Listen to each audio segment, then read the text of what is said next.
This is the first time I've ever done this. This is the first time I've ever done this, and I'm trying to make the best of it, which turned out to be a very excellent choice because it's always a challenging uphill battle with other people who have contrasting approaches. And I actually think it's a great challenge to think about how you could make this type of approach effective or more effective.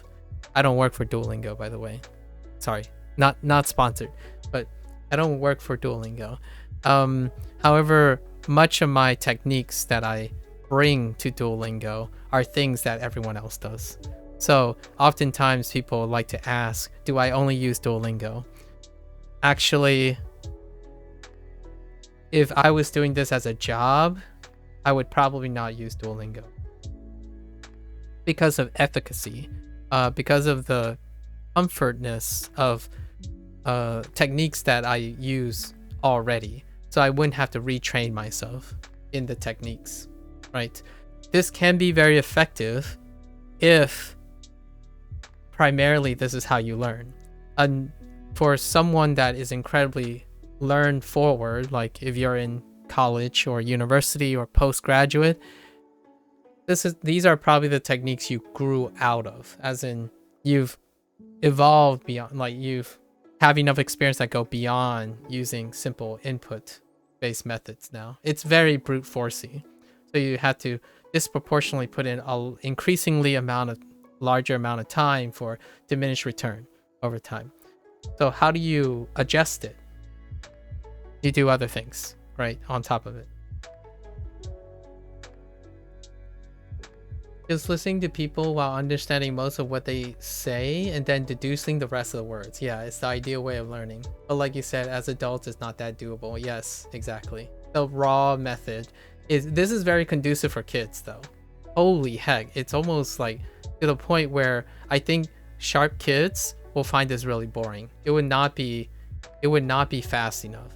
Like this stuff, when you're younger, you're just gonna soak it up so fast. Like each new pattern, it's already ironed out in like two reps, and they provide like 6 to 7 reps for each new vocabulary, which I'm adjusting to a little bit.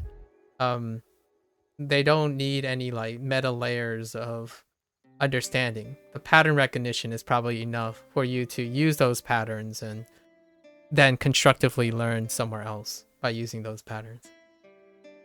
The most effective way is just doing at least. Yes, it's still doing. Not doing is... Are we getting too old? Yeah, but we're getting smarter in different ways, you know? Like, you can't make abstraction and story immediately from patterns. Like, for example, one thing that lots of younger... Like, if you're comparing me with younger people, the one thing that they often talk about is, dude, this is dead construction. Right? This is one thing that I do all the time with other people. Dead construction, as in there's no context. However, as an adult, the older you are, the more you can provide the context. Right? As a older person, you will be able to form abstractions far more reliably without the need of literal abstraction. There's no literal that I know how that sounds, but literal but figurative abstractions. You can do it yourself. So you can hypothetically create all the situations very readily because you are very well experienced as an adult. So usually those memory techniques are underutilized if it's not. Yeah. So if you can leverage most of your adult learning, even though Duolingo doesn't provide it, you can largely become very efficacious on your own. So that could look like, oh yeah, but you're doing most of the work. It's like, yes, you are, of course, right?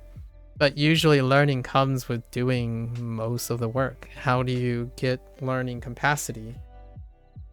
By doing most of the work. A tool is only as convenient as it is a crutch. So sometimes the most efficacious tools may stunt your learning due to the reliability on that tool. So it's kind of like a give and take kind of deal. So my enjoyment is the engagement of how this tool doesn't do a lot of things that I typically do. And now I'm exploring that. It's kind of like playing a video game that wasn't designed to pander to me. If you gave me a deck builder, I will swim forwards and backwards in a matter of 0 learning curve. But if you give me a game that has absolutely no explanation whatsoever, that's going to take some time.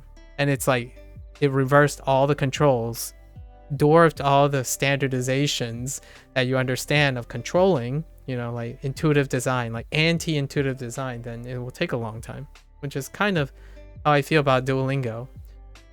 It's like being a kid again. Like, how do you de-age yourself to enjoy Duolingo? You have to legitimately, mentally de-age yourself in Duolingo to be effective in their strategy, because they're targeting younger kids and expecting them to use their product to an age of which they grow out of it. If you know what I mean. They're designing and investing a lot of things to create community and engagement. And I mean, their streak goes up to a year. So they're expecting their product to be spoon-fed, dripped-fed for over a course of many years.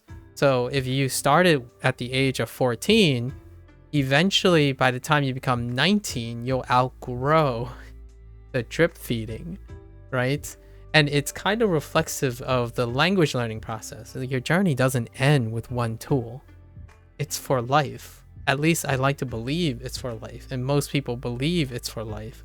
As opposed to you can reach a specific goal and be like, oh yeah, I'm done with learning language.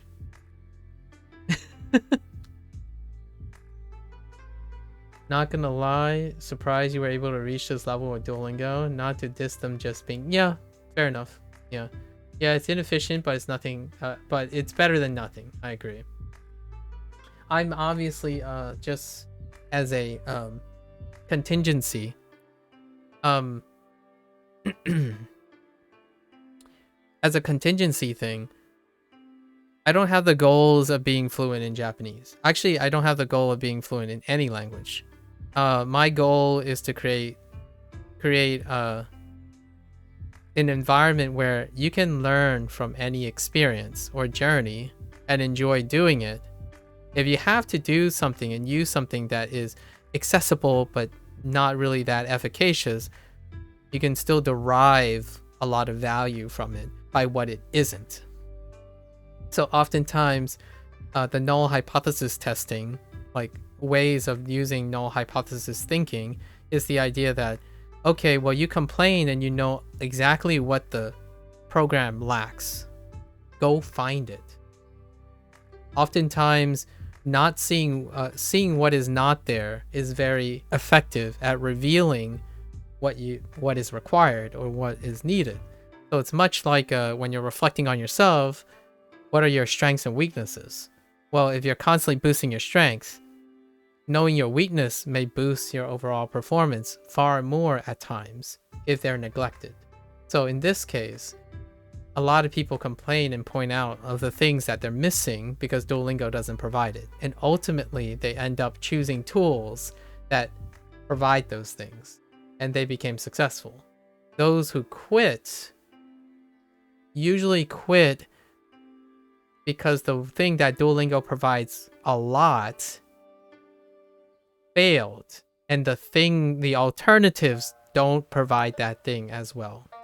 And that's gamification, motivation, communal interaction, like we're talking about memes, like social media presence and stuff, and engagement, and then secondarily prioritizing learning language.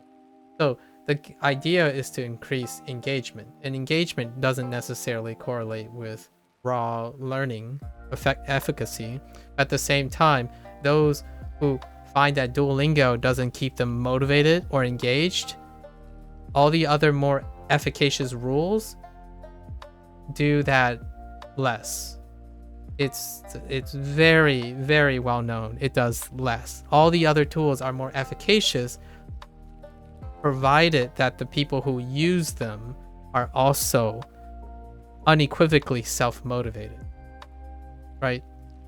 So the ones that quit Duolingo because it doesn't motivate them to learn anything, and then they find others, they are more likely to quit the other one. So that's kind of one of the double edges of things. Efficacious methods doesn't necessarily mean they will provide a encouraging and motivational crutch, if you will, or provide a lower barrier of accessibility to the person. Like if you throw Genki textbook, right? Hey, Genki textbook is the best. Here, I'm gonna throw the Genki textbook at your forehead. They're going to statistically, a lot of them are gonna quit because the Genki textbook doesn't help with self-motivation a lot of times. And when I mean gears towards children, I mean young adults. Sorry. I use the word kids a lot because I'm kind of old, kind of. But anyone who's younger than me, I like calling them kids because they're so bright, potential, lots of things are going. I'm talking about young adults. So anyone like between the ages of 18 to 25, maybe 17 at the lower end and 25 at the, where they're like in this state of still discovering their own motivations, their learning techniques and all that, you know, going to college or maybe university or going for their first job or leaving the nest, all that stuff. That's the people I'm referring, not like very young kids. I have very little experience with kids much younger than 15. Yeah, your mother is a great example of that. She's trying to learn English. She tried once to switch to tools other than Duolingo, but she missed that daily motivation, so she got back to Duolingo. Yeah, because it was much easier to keep up daily. Yeah, and I think if you evaluate what Duolingo does for people, you can try to integrate that into other tools. So for example, if someone says, could you use Anki and tell me how you would use Anki? Well, I will take all the things that makes Duolingo engaging and I will implement something like Duolingo's motivational design while using Anki. So I'm doing the reverse. In Duolingo, I'm replacing all the functionality that Anki and other textbooks and JLPT guide stuff that's missing in Duolingo while I'm using Duolingo. So I'm engaging in what Duolingo has to offer, but at the same time, bringing in all the things it lacks. So it's understanding what the thing offers, taking advantage of that, so I don't have to spend time on it. I don't need to spend time motivating myself. I don't need to spend time reminding myself of to do anything. I don't need to lesson plan, right? But all the other stuff, grammar points, it's missing, right? So I have to substitute that. Am I trying to start a perfect language learning app and take over the industry? Nah. Yeah, that's for more ambitious people than myself. I like running towards problems. So, by the way, my background is biology. I'm a biologist. So, I run towards problems. I like evaluating problems. So I'm like seeing incomplete things. Making perfect things, that's for someone else, in my opinion. It's too daunting to ever it's too daunting to even remotely suggest there's something remarkably like a catch-all. Like much like science and language and culture, it drifts. It's very dynamic. The human condition constantly adjusts. So what is very tried and true one day may not be so tried and true another day. And by another day, I mean figuratively. Like every generational drifts with the way they learn and how they engage. And nowadays, it's that again. That's why Duolingo exists. Am I done with my PhD? Yes, I have completed my doctoral thesis over 7 years ago. Has it been 7 years? It's like 6 or 7 years ago. It was in biology. I wanted to educate people. That's largely what I got science for. Not so much your like pioneer people who are like trailblazing discoveries everywhere and stuff. That not so much for that. More retroactively, the preservation of knowledge and education, right? Posterity. Lots of education. All right. Thanks for all the questions. I enjoy answering. I want to know what you plan on doing in the future. I mean, you're already multilingual. That's incredibly impressive. We had this discussion with a lot of lingual people. It might not make as a great of a like selling point, but at the same time, there are many applications of having multiple languages. But it's always fair to ask, what will you do with all your language learning? How will you apply it? Obviously, my PhD in biology doesn't necessarily require a use of multiple languages. However, I applied most of the things I learned from my PhD. All the skills that I cultivated in my PhD is largely how I evaluate Duolingo. You're studying computer science? Computer science. How long have you been studying computer science? What I was gonna go for. For you, honestly, I also see language learning as a way to learn how to learn. Exactly. That is precisely it. Agreed.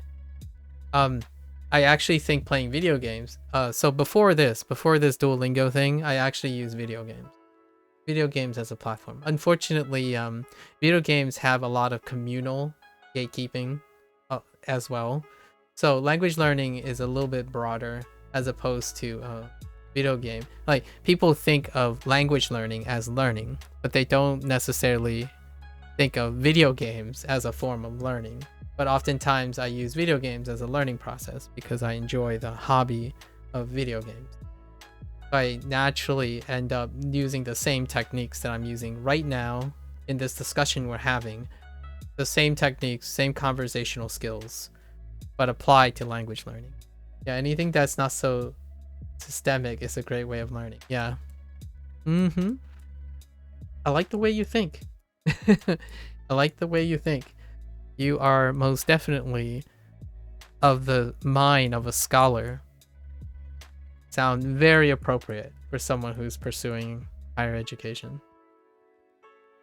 Like math and science are straightforward, quote unquote. Yeah. Science itself, as opposed to like the discovery part of research, right? Research, if only research was straightforward.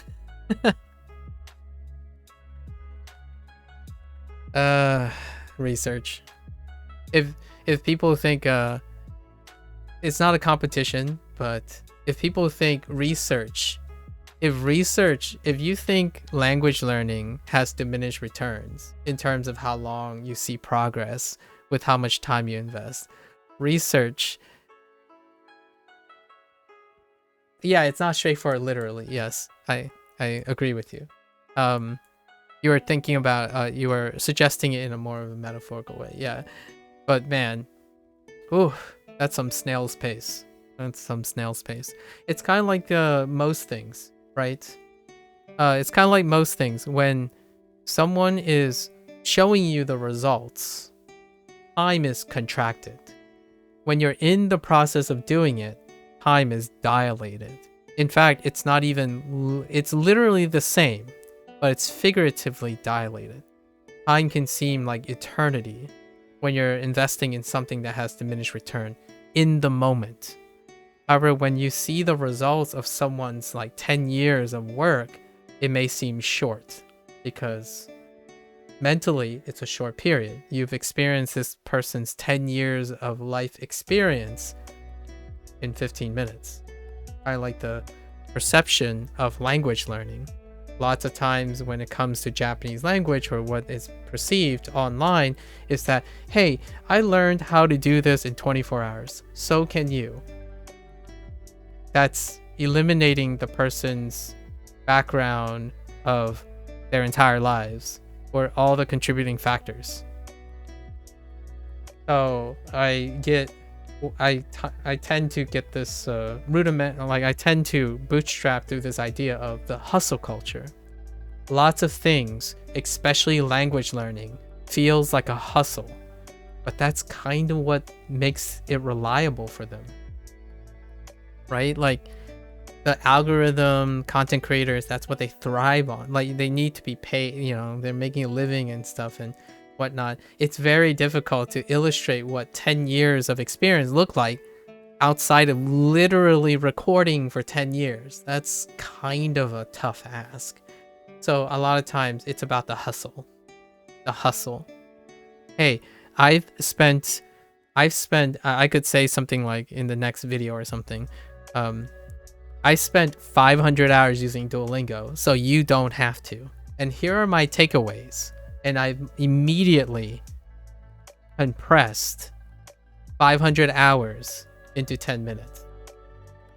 That does a lot for the psychological behavior and perception of how long it takes to do things. So nowadays, you can't help but have young, impressionable minds have this really warped sense of commitment due to the very nature of how convenient it may be to see work summarized in such a short span. And I don't necessarily think it has to be intelligible, as in a lot of this is intuitively unintelligible, as in they feel it takes a long time. They feel it takes a short time.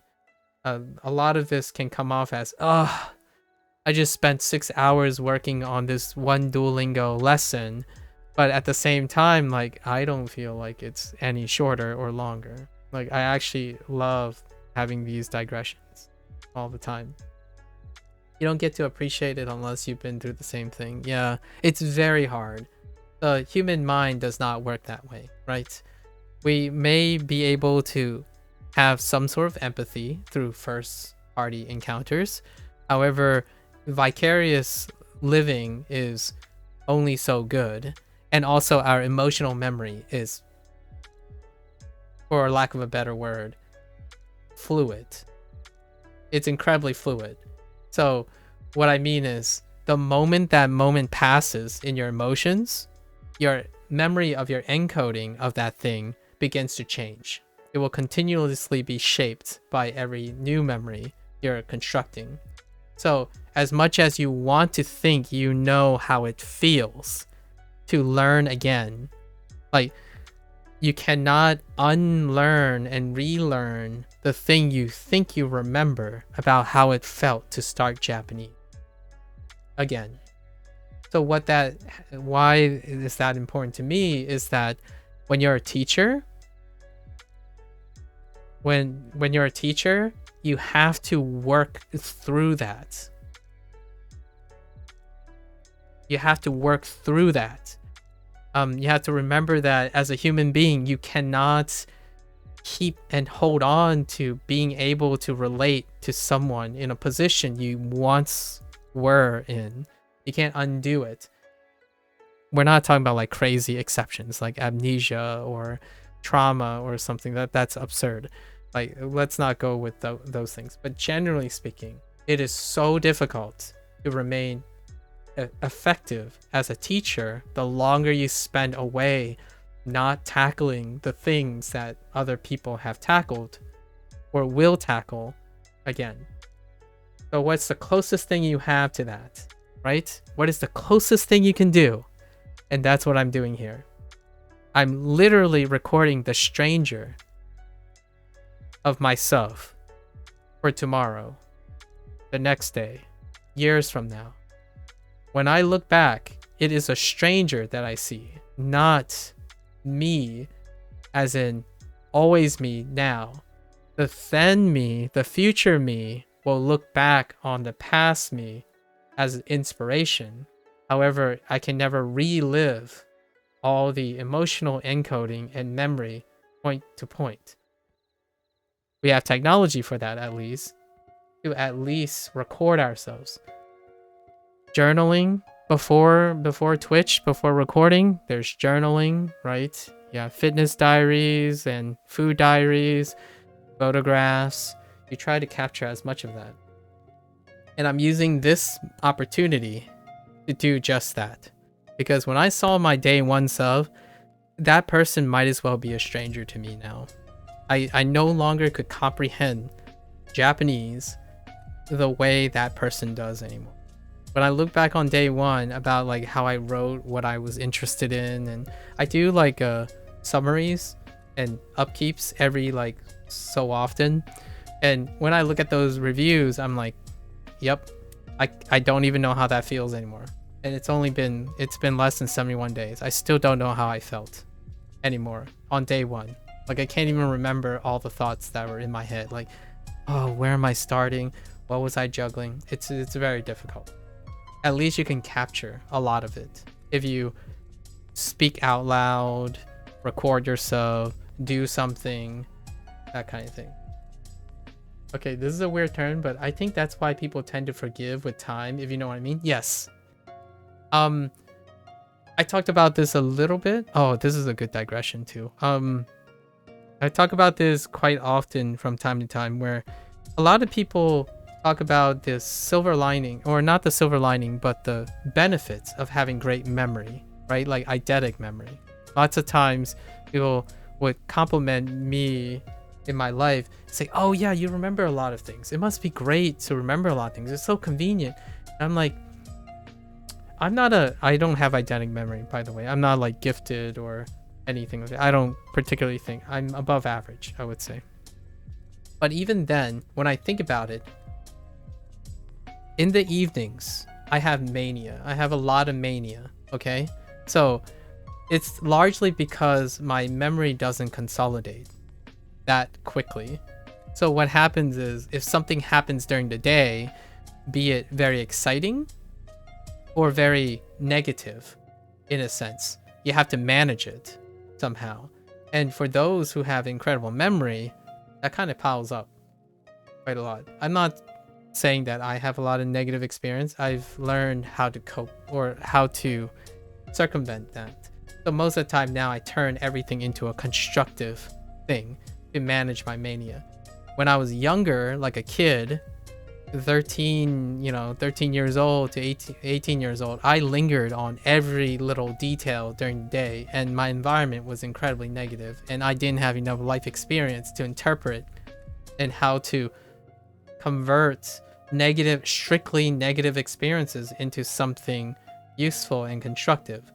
So naturally, I was short-tempered, arrogant, isolating, and I basically think everyone was out, like the world was not, I was born into the wrong world kind of thing. Nowadays, as an adult, my demeanor and stuff is a consequence of trying to negotiate that.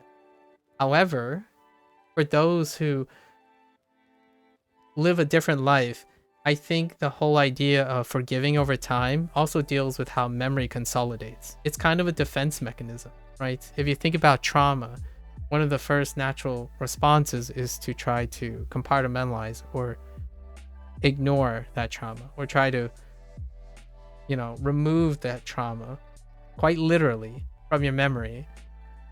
And there's a lot of philosophical and biological and evolutionary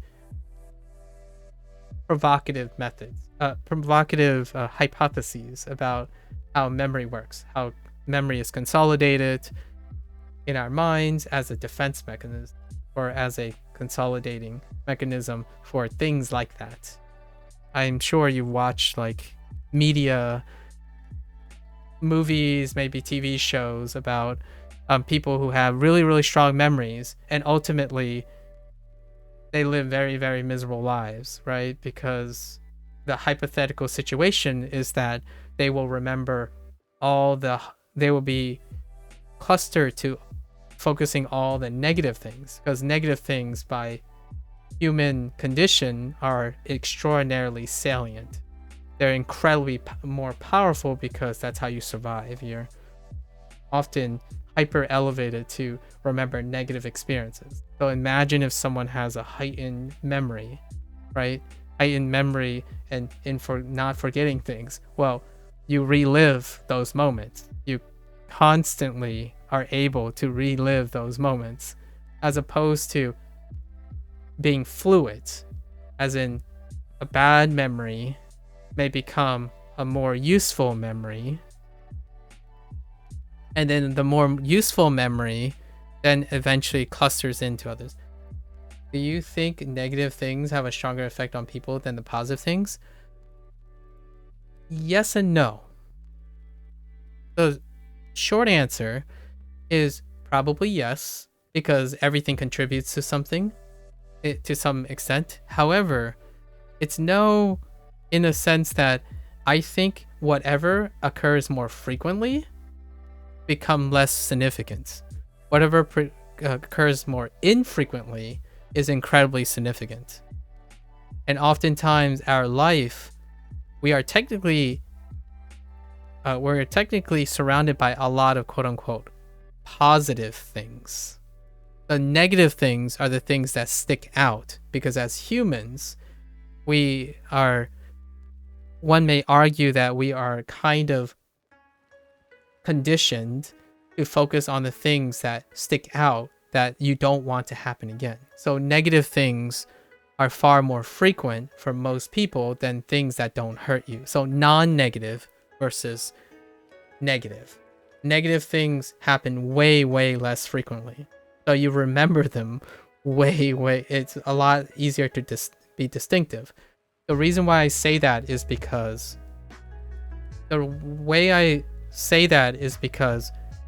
people have incredible lives. They are so privileged, right? Yet that privilege doesn't hold a candle to the one time they are inconvenienced. You know what I mean? Like, as humans get more and more things, it's the one time that is irregular that sticks out, and it's often negative. Einstein did this once. It's a very iconic classroom setting where Einstein started writing a lot of things on the board, right? And they're all correct. But the moment he made an incorrect thing, the whole class took notice. And he made this remark about, well, where were you the 99% of the other time, right? It is the one time that stuck out, is the thing that resonated and was most noticeable. And that's kind of a touch on the human condition.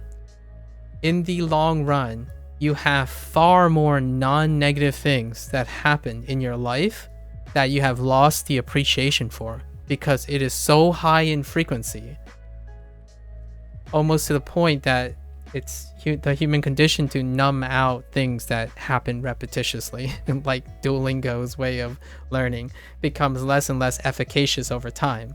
So yes, I do agree with most people. If you use Duolingo habitually, very long hours, it becomes less and less efficacious because it becomes more and more repetitious, and repetitious things become less and less appreciated. It's a human condition, right? However, when you switch to a new tool, or you swap it up all the time, that's how I made Duolingo more efficacious.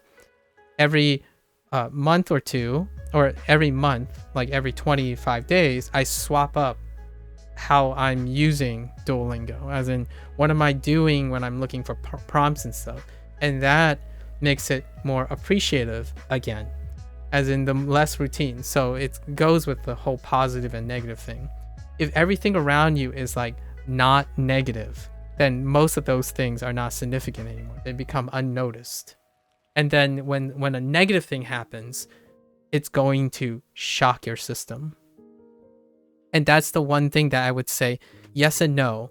Negative things, it's technically a yes, because negative things are less common than positive things. So it's a combination of what is more common and not noticeable, or routine or complacent, and what is uncommon. So to compare contrast, to to contrast the opposite.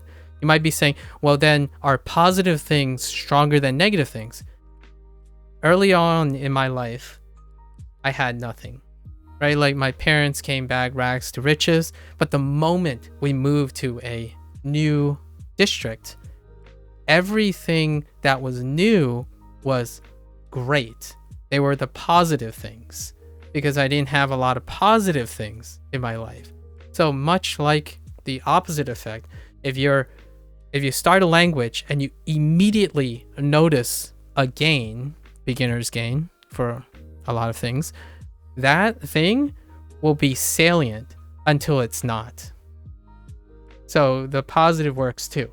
So my slight commentary is that it's probably less about bad and good and negative and positive, but more about how frequent something happens.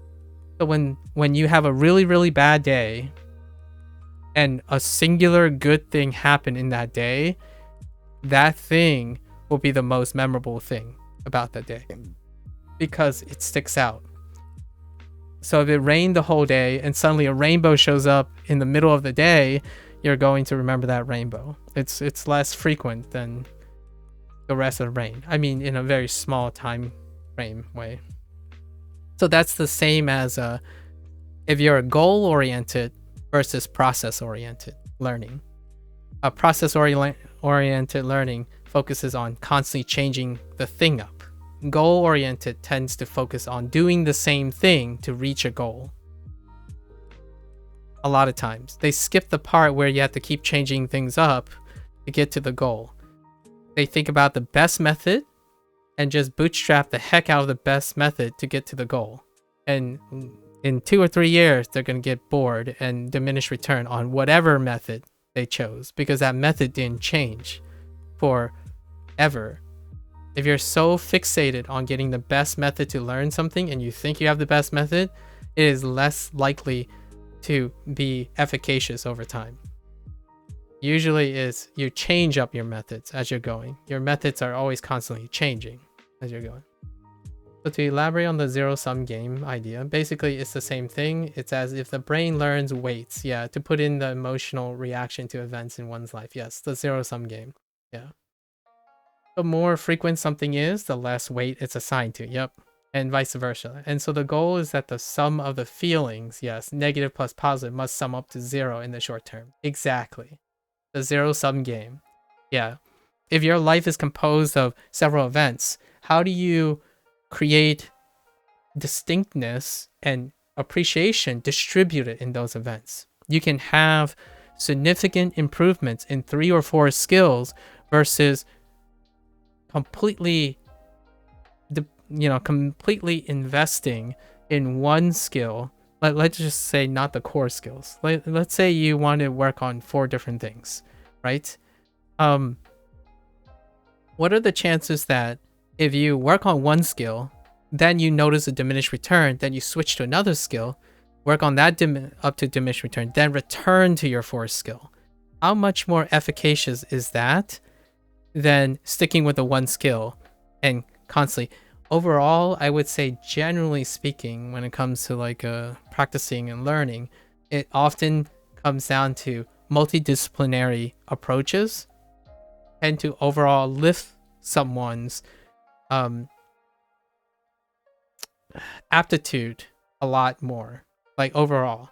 And it plays to the idea that selecting several related skills and distributing your amount of time between several related skills will boost an ultimate skill. Like what I mean is you can enter and use several related skills in order to achieve a goal. So what is the most effective way to learn Japanese? It's not one tool. It's not 2 tools. It's as many tools as you can handle. And those tools are not overlapping, right? You don't take what Duolingo does best, look for another tool that does exactly what Duolingo does, but a little bit better, and then switch to that, and then switch to another tool that does it a little bit better, that's still a singular discipline. Use multiple tools that engage multiple properties that contribute to the same learning efficacy. Like the efficacy, the goal that you're going for. So it's kind of like a strength training, right? Like, well, if you don't strength train certain things, you're only as weak as your lowest component that contributes to the execution of the thing. So oftentimes when people find dissatisfaction of a lot, they would say something like, oh yeah, oh, I can read, I can hear, but man, I can't speak. It feels so unrewarding because it's not about the raw metrics of the person. I'm talking about more about the feeling of satisfaction and this feeling of engagement. Lots of times, if you round someone out in a discipline, you'd be surprised how far and more satisfied they are because they're creating an appreciation and emotional attachment that isn't just, I feel like I'm doing the same thing and it's not working. And you, do I have a background in psychology or something similar? I kind of do and kind of don't. So I did want to be a psychologist back then. And I did take a lot of psychology related things like logical systems, psychology, like basic psychology, like 101 and 201. I wanted to minor in it, but then we chose science. But it didn't stop me from pursuing behavioral science in general, combined with the observational skills that are required in science in general. Usually most of this stuff you can glean from by sampling people, and what bigger database that you have available to you than the internet these days. So instead of relying specifically on like metadata on like blind studies, you could anecdotally look at trends online by literally sampling them, right? Because there's a lot of closed communities, you can isolate them and do candid trend tracking, and eventually you get to a point where you can develop that and integrate it into your communication skills in order to vocalize and express these things. So in science, you typically teach you to do these things: look for patterns, observe a problem, construct a null hypothesis, kind of execute on it.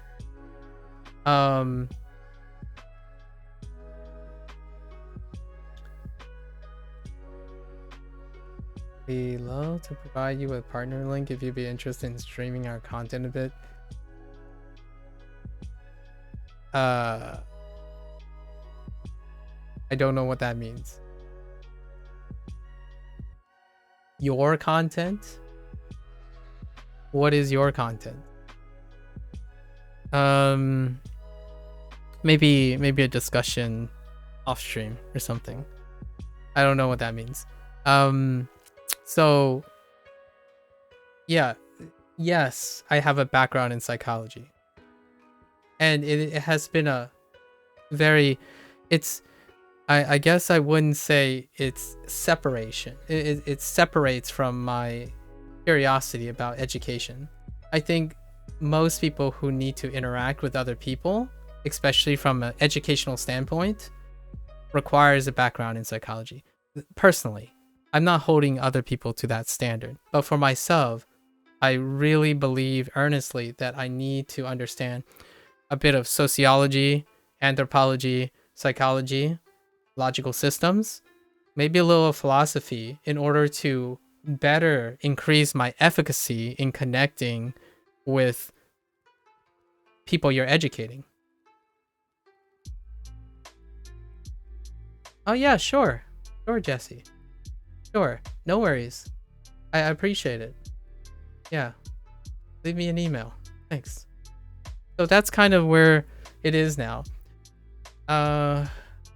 There's plenty of time to discuss more, but I'm usually streaming and we can pick each other's brains for sure. I would love to pick your brain on how you decided what the components of language learning the requirements for you. I've been farming basically. Now, since I'm doing language learning, I've been asking the same questions, bootstrapping through the same iterations of inquiry to other people's learning methods. Because you guys, people like you, Mohammed, and others represent the pool of people that I will be interacting with. So I naturally have started collecting all the information of like, what is the most common methods statistically? What have I heard? What is the most common criticisms? And then I pass them on, right? If you ask me, what are the most Japanese learning things I've collected so far, I usually summarize them. Every 25 days or so, I'll probably summarize them to some extent.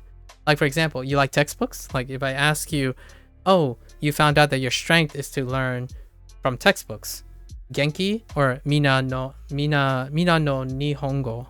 If you like exclusively Japanese within a touch of immersion, probably mina no nihongo, as opposed to Genki, which is geared towards translational method, right? Things like that.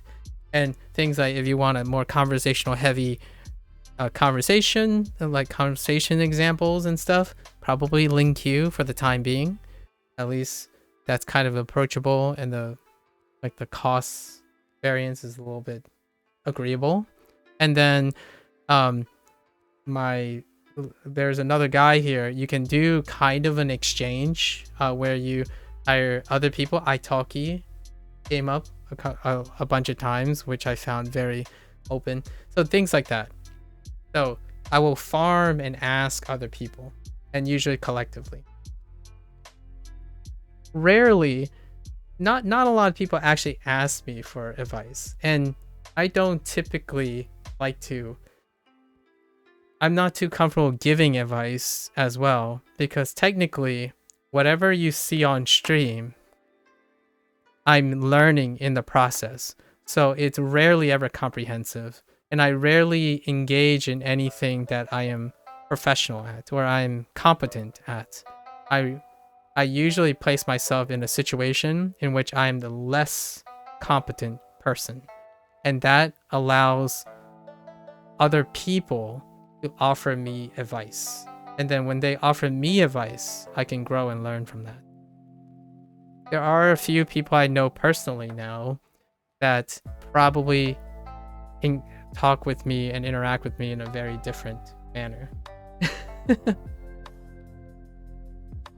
You are far more well-spoken than I am though. Like seriously, man, this has made my day, even week. Oh, that's great. I mean, I'll humbly accept that. That makes me very happy that I could make your day wonderful. Your way of verbalizing your thoughts and just your thoughts in general are awesome. Well, I appreciate it. With humbly accept that compliment. By the way, the thing I wish I knew of earlier the most is this browser plugin called Yomitan. Yeah, Yomitan is a big one. Love it. You should use it. Lots of people should use it. It's a very convenient tool. I myself have not. However, I've seen it in action. Yeah, I've seen it in action. It's fantastic. I do agree with it. And 2 or 3 other people have brought this up. Yeah, Yomitan is very good, especially Japanese. I manually do it. So I manually go to like a verb conjugator and Jisho on the side. So if I have something inquiring and stuff, I'm actually doing it manually on the side using a cross-reference with jisho.org and a personal choiced Japanese verb conjugator and stuff. Various things. I think at the moment, yeah, Yomitan is probably the thing. I know it doesn't take long to set up.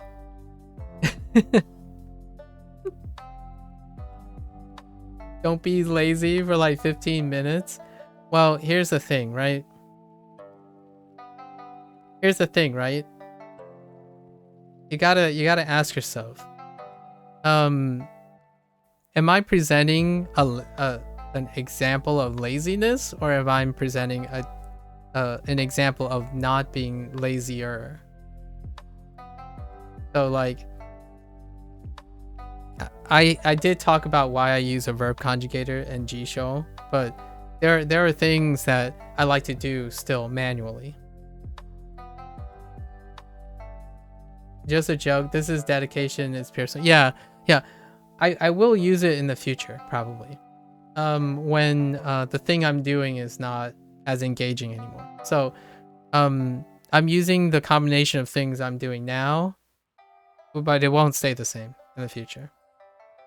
It's kind of like if you dangle a shiny smartphone in front of me, I will probably use it at some point. The moment the currently thing that I have is no longer engaging or useful, right? It's kind of one of those things. Keep it changing. Keep it changing. So it's changed a lot. 71, I started with Duolingo on day 1. I now do at least 14 to 15 different things since day 1, and it has become a wonderful journey. Yeah, to say the least. And I'll probably cut this part if you don't mind. Like I'll probably make this into a video about the dynamics, I suppose, of, I don't even know what we're gonna call this. It's been a long digression. Yeah. You'll probably find that I do this quite often. It's fun because my main priority is not really focusing on the goalpost at the end. I am most definitely someone that encourages process-oriented thinking. As in, if you're interrupted or something comes up, right? Oh no worries about the interruption. It's ideal that I have interruption. Otherwise, it would be any other stream. It would be any other content creator, right? So I like to share and have the biggest opportunity to talk about counterpoints to things that are very readily available. So for example, if I didn't have interruptions like you, thank you for your time, by the way, Mohammed. I have to thank you for this digression, or the inspiration for this digression. These interruptions and like inspiration of discussion is what I feel is the greatest opportunity to introduce and verbalize and communicate things that are underrepresented online. It would be very foolish, in my opinion, to be someone who's willingly volunteering their time to present content in which I would say, and comfortably say so, that tons of many content creators have done to science. Like, so I'm not here to show you that, oh, I'm just another person using Duolingo. I'm here to use Duolingo as a way to understand all the critics and stuff. The downside is, if you're going to ask me, how am I going to do this in another 5 years with like thousands of people? My answer is, I'm not thinking about it for now. I'm definitely not thinking about it now, right now. In my own setting, I don't think I've ever like gotten to this level of discussion with more than like 4 people at a time. So I don't know how this will work in the future. Maybe I'll come up with some idea in the future. But for now, I can tell you that when you're asking for advice on learning language, I will likely be able to name several people you can probably use, like ask you a bunch of questions, right? Like when someone asks, how do I learn Japanese? What do you suggest? And then I would ask you 40 or 50 questions, get a cross profile, a very quick cross profile of the person, then cross-reference it to as many potential alternatives to match the appropriateness. It is definitely not me that can offer you how to learn Japanese, because I am learning it in the process. So you can join me in the process, but at the same time, I've collected enough information where if someone says, oh yeah, I need this and this, I think these are the things that work for me, these are the things that are weak, I can at least defer to the proper tools and whatnot. And that's kind of the idea, right? And then everything else I represent something that doesn't overlap. So I can't tell you how to conjugate all the Japanese predicates, but I can surely keep you entertained in the sense of finding ways to discover yourself on how to motivate yourself in the long run. I definitely most focus on problem solving and critical thinking. And one of the biggest problems nowadays, in my opinion, one of the biggest ones due to the result of the internet hustle culture is nihilism. Nihilism is one of the biggest stopgaps to learning, in my opinion. People who have lost the motivation to better themselves, being fully aware of where they have to be exceptional. Like, the internet is a repertoire of every instance of a person who has invested something before you even started. So not only that, you can remind yourself psychologically, like, oh yeah, but that's a different person and this is a different person. So these two people do two things I want, but this person invested all their lives to doing this one, and then this one's doing this one. But what happens is you start finding out, like, well, can you be person A and B at the same time? And that's absurd. No one's going to tell you that you can't be both of them. And I'm not telling you you can. I'm telling you there's a way you can make it work that you'll be satisfied in being, maybe like person A and like person B. But what you're trying to be is you. Whichever combination of all the people that you inspired off of. But nowadays, it's not that anymore. When you are young and impressionable, your goal is, okay, I'm going to be like person A. Done. I got to their level. Now let's get to person B. And then meanwhile, whatever they done with A, it slips. It diminishes. It fades into the past. So, cumulatively, in my opinion, a lot of people see skills as checklists as opposed to constantly thinking about new ways to integrate and upkeep all of their skills. So what I mean by that is I'm not going to learn Japanese just to forget playing video games. I love video games. I'm learning Japanese, and one day I will play Japanese video games. Like in Japanese. My video games inspired me to learn Japanese.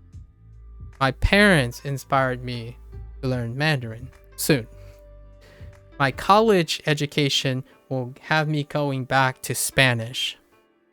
So I don't leave things behind. I don't try to compartmentalize. And one of the things that is underrepresented, one last thing about underrepresenting opinion, so this is a really unpopular opinion, is the idea that you learn language. You have to learn language with immersion. As in, at some point, immersion is the way. But I want to be very clear about this. This phrase is very nebulous. A lot of people describe immersion as a separation of language. So what I mean by that is you're trying to fight yourself, spend tons of effort, in my opinion, to pretend like you don't know another language.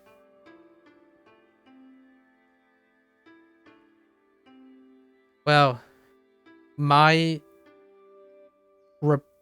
counterpoint, as in, it may not work for everyone. It probably won't work with most people. But my question is, why not leverage this? So I might end up being worse, sure. Like, I don't know. But if everyone operates on this theory, then I think it would be very fun and educational to see what happens for a person who deliberately not separate their native language from their target language. So my progress with Duolingo is built on the idea that I use my appreciation for English to learn Japanese. Pretend not to be so like things like these phrases like I need to stop translating. I need to only think in my target language.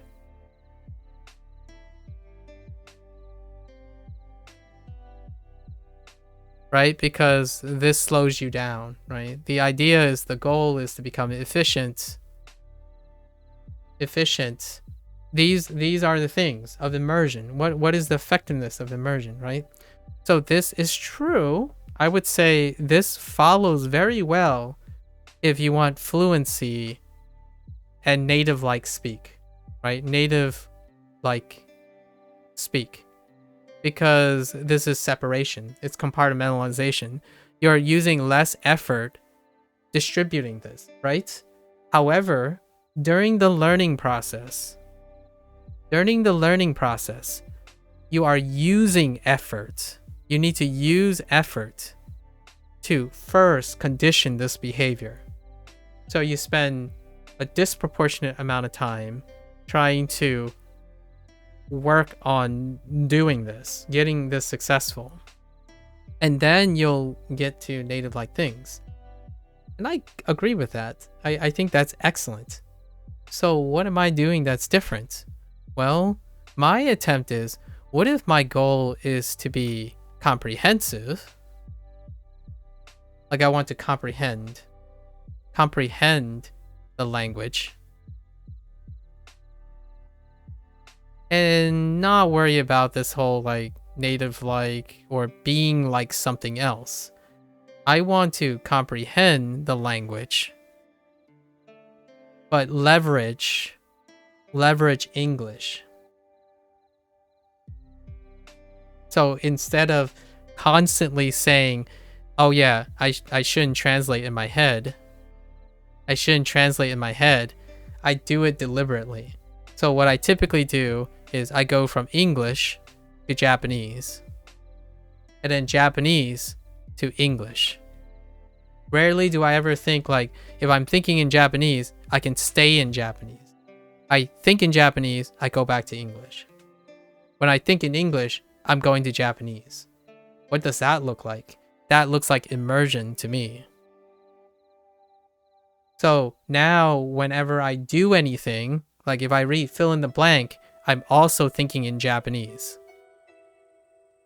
Like, do I know how to say fill? I don't. I kind of know how to say day. In. I know articles are not in Japanese. And do I know the word for blank? I don't yet. So my argument is that I don't separate the two. Now every time I think about English, I think about Japanese. And every time I think about Japanese, I think about how to express it in English. It's constantly recurring. I think that if some things come up often enough, you naturally start thinking in Japanese for the most recurring parts. Yes, exactly. So my approach a lot of times is the idea of Japanglish. And this will be my next phase, by the way. This is the third phase. After day 75, I will slowly be speaking Japanglish. As in, what happens is, if I start Japanese and I don't know the word, I'll fill in with English. If I start English, I'll fill in Japanese if it reminds me of something. And I will utterly construct both times. So if it's Japanese first, Japanese grammar structure.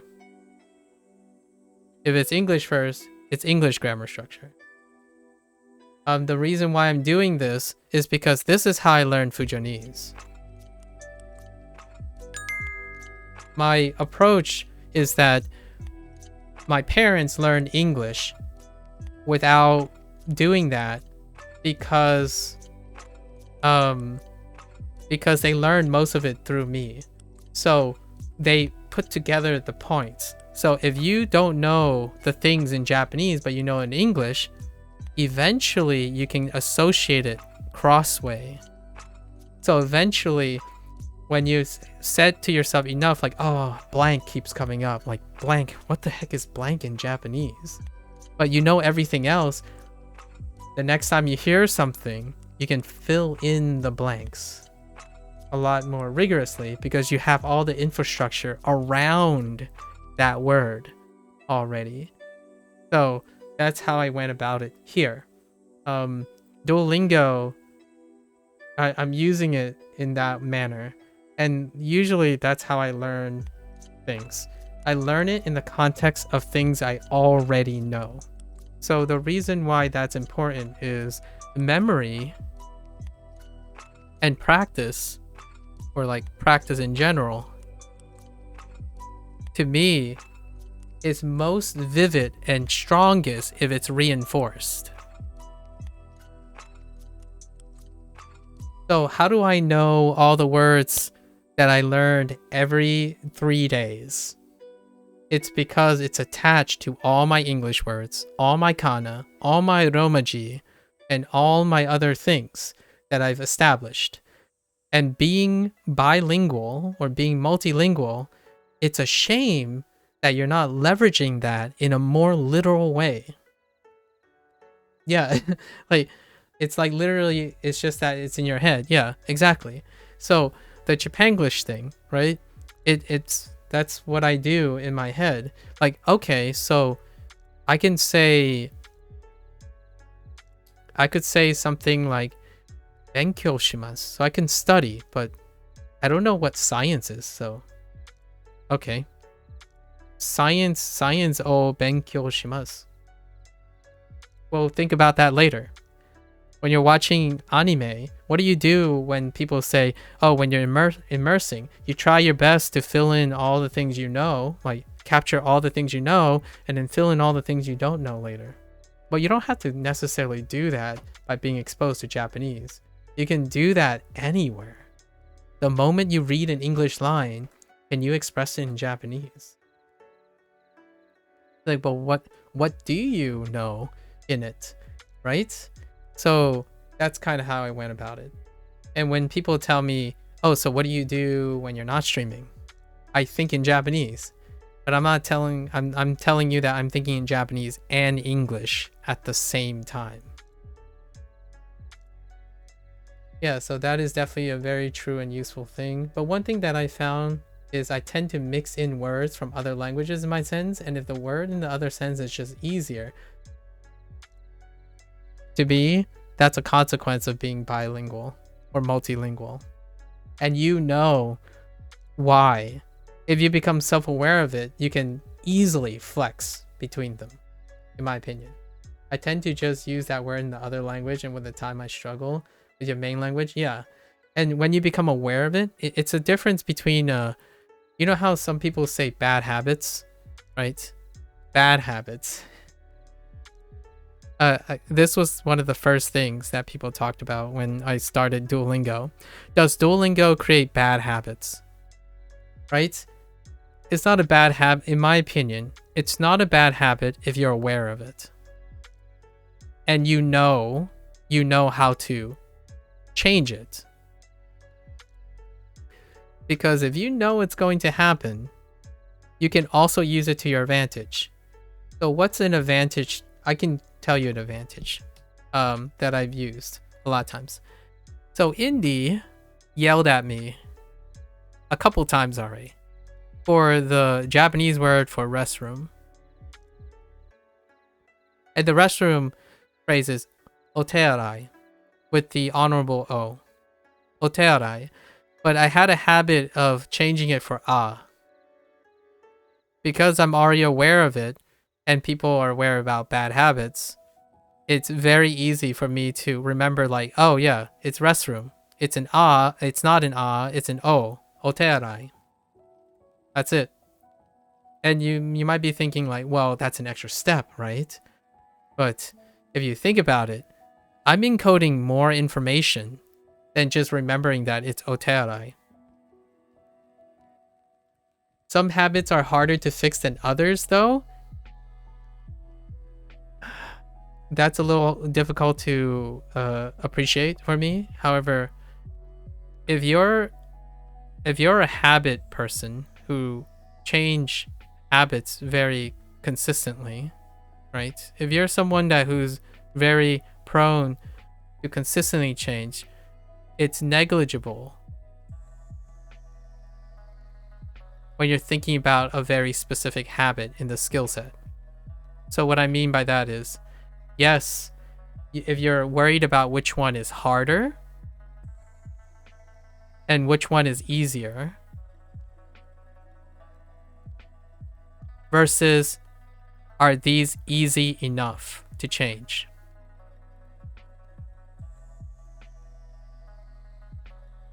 So for me, I'm not worried about whether it's harder or easier.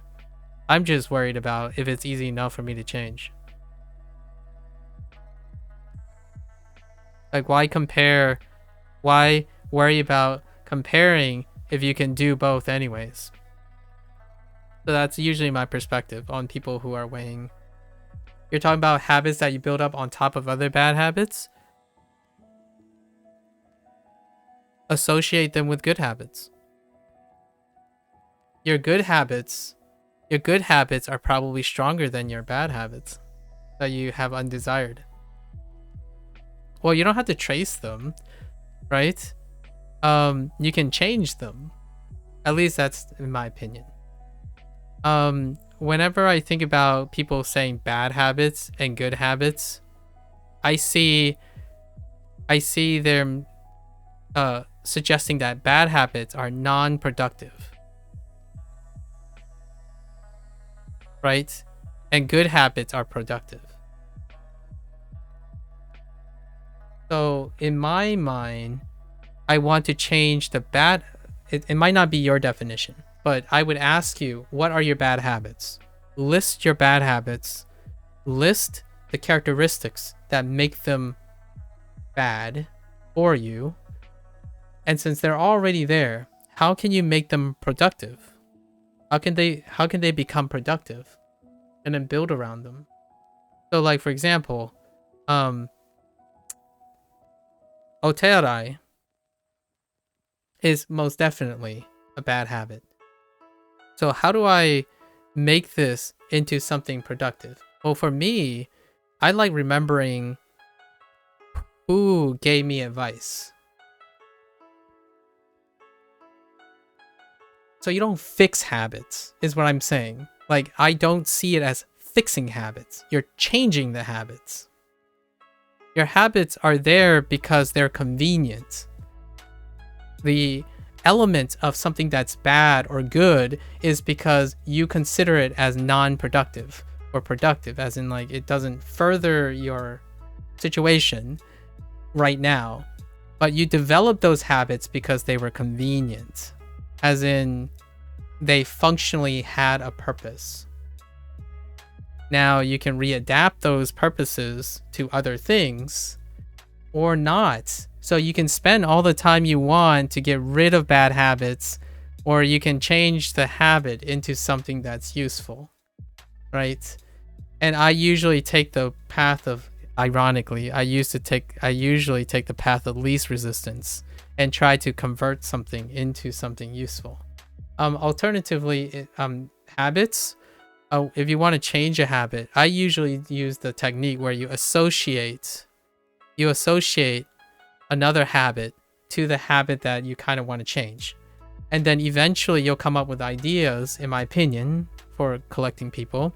You will associate ways to adapt this habit to making it useful to whatever habit you associate with. So for me, I need to remember that is otearai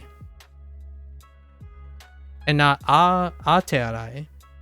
So I associate the bad habit with something that I'm already good at, which is remembering the person who's yelling at me. So every time I see Indy, I'm reminded of otearai, not atearai. So if Indy continues to show up, I will be reinforced in saying otearai. not aterai. And at some point, the a no longer gets reinforced because it will be gone. Yeah. Mixing two languages is the most okay, but then again, you gotta find someone who knows the exact same set of languages. That's fair. That's fair. Or yourself. You can talk to yourself instead. Some habits are harder to fix than others. Fair enough. I'm talking about habits that build up on top of, yeah, making it a chain of bad habits. Certainly, that can be very difficult to address. So then you have to retrace it back. That's fair. I just mean that sometimes it might be better to fix some habits more early on, since they're be much. Okay, so we're talking about habits that already exist, right? That's fine. So you're looking for the worst case scenario. And I'm not necessarily talking about fringe cases. I'm talking about a lifestyle choice, right? So you can chip away at a worst case scenario at any point. At some point, you will not have the worst case scenario, which is developing a string of bad habits. Like, you're talking about something like maybe someone who's incredibly chronically depressed.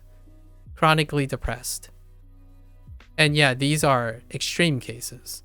As in, there's so many bad habits that you have to find a way to break it. Like, how you fix the bad habit. Well, to me, establish good habits first, and then proceed to do the same thing.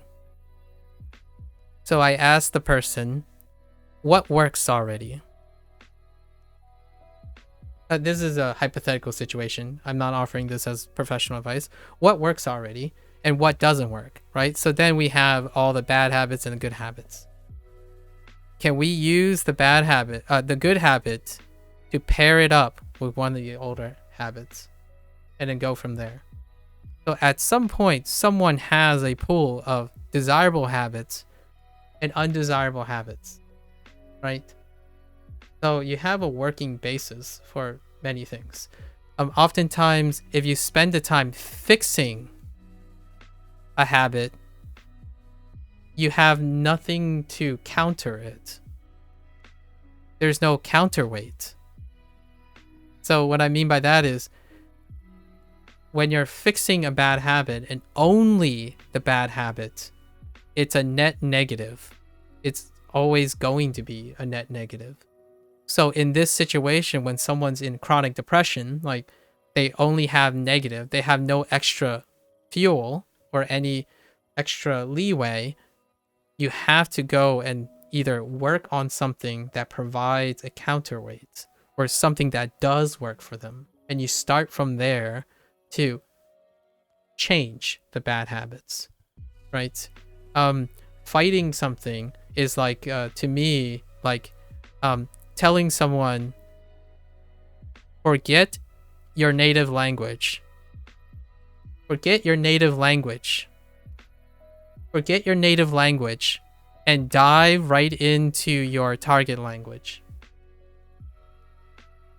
So you can do that for sure. The first couple, like the first month, 3 months, etc., would be using energy to negate this, and with no reward. Like, you have no reward. What are the chances? How consistent is this for people who aren't motivated? Right? You have to ask yourself, like, what are you bringing to the table, right? So this requires an entire input of energy from you. That's like fixing a bad habit. You're fixing a bad habit with nothing that works. You literally have a bad habit in isolation and you want to fix it. You're not thinking about leveraging anything you know to help make the bad habit, or like whatever you want to do with a bad habit. So oftentimes it's a matter of idealism versus practicality. Maybe.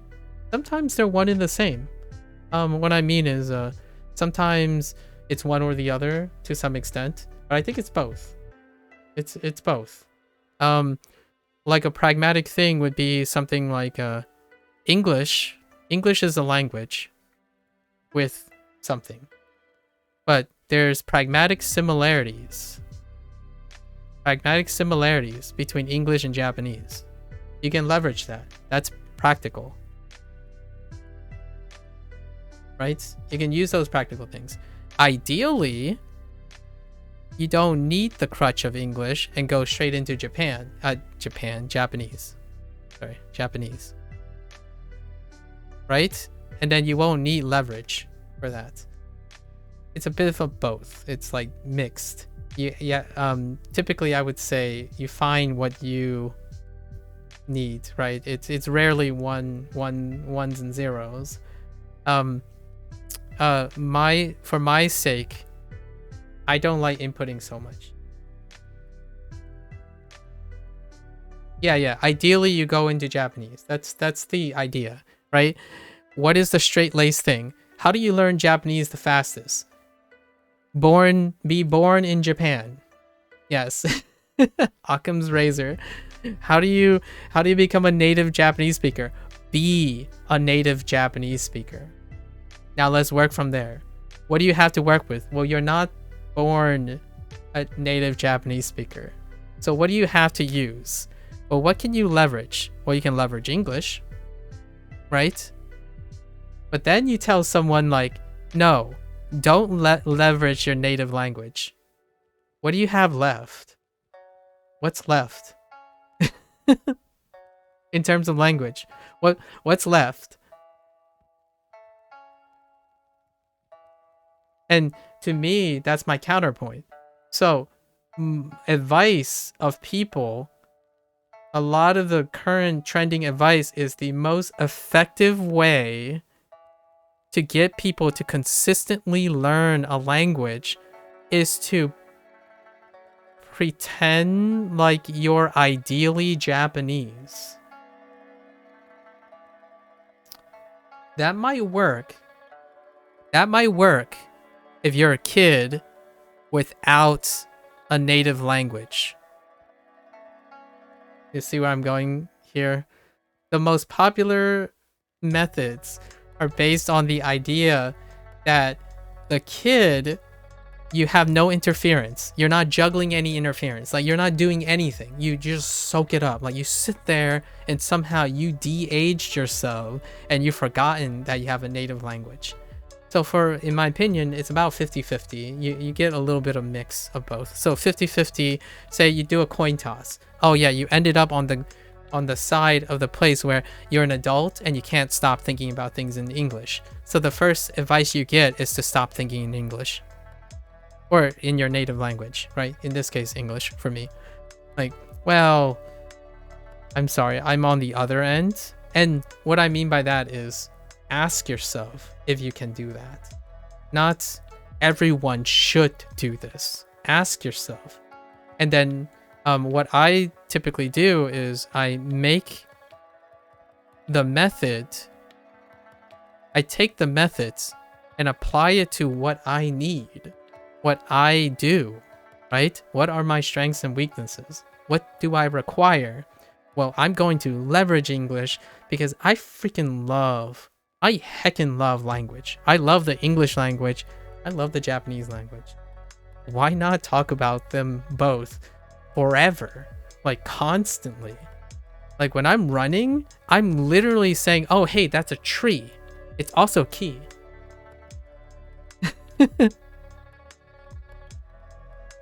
You know, I'm running, right? That's a... Oh, no. I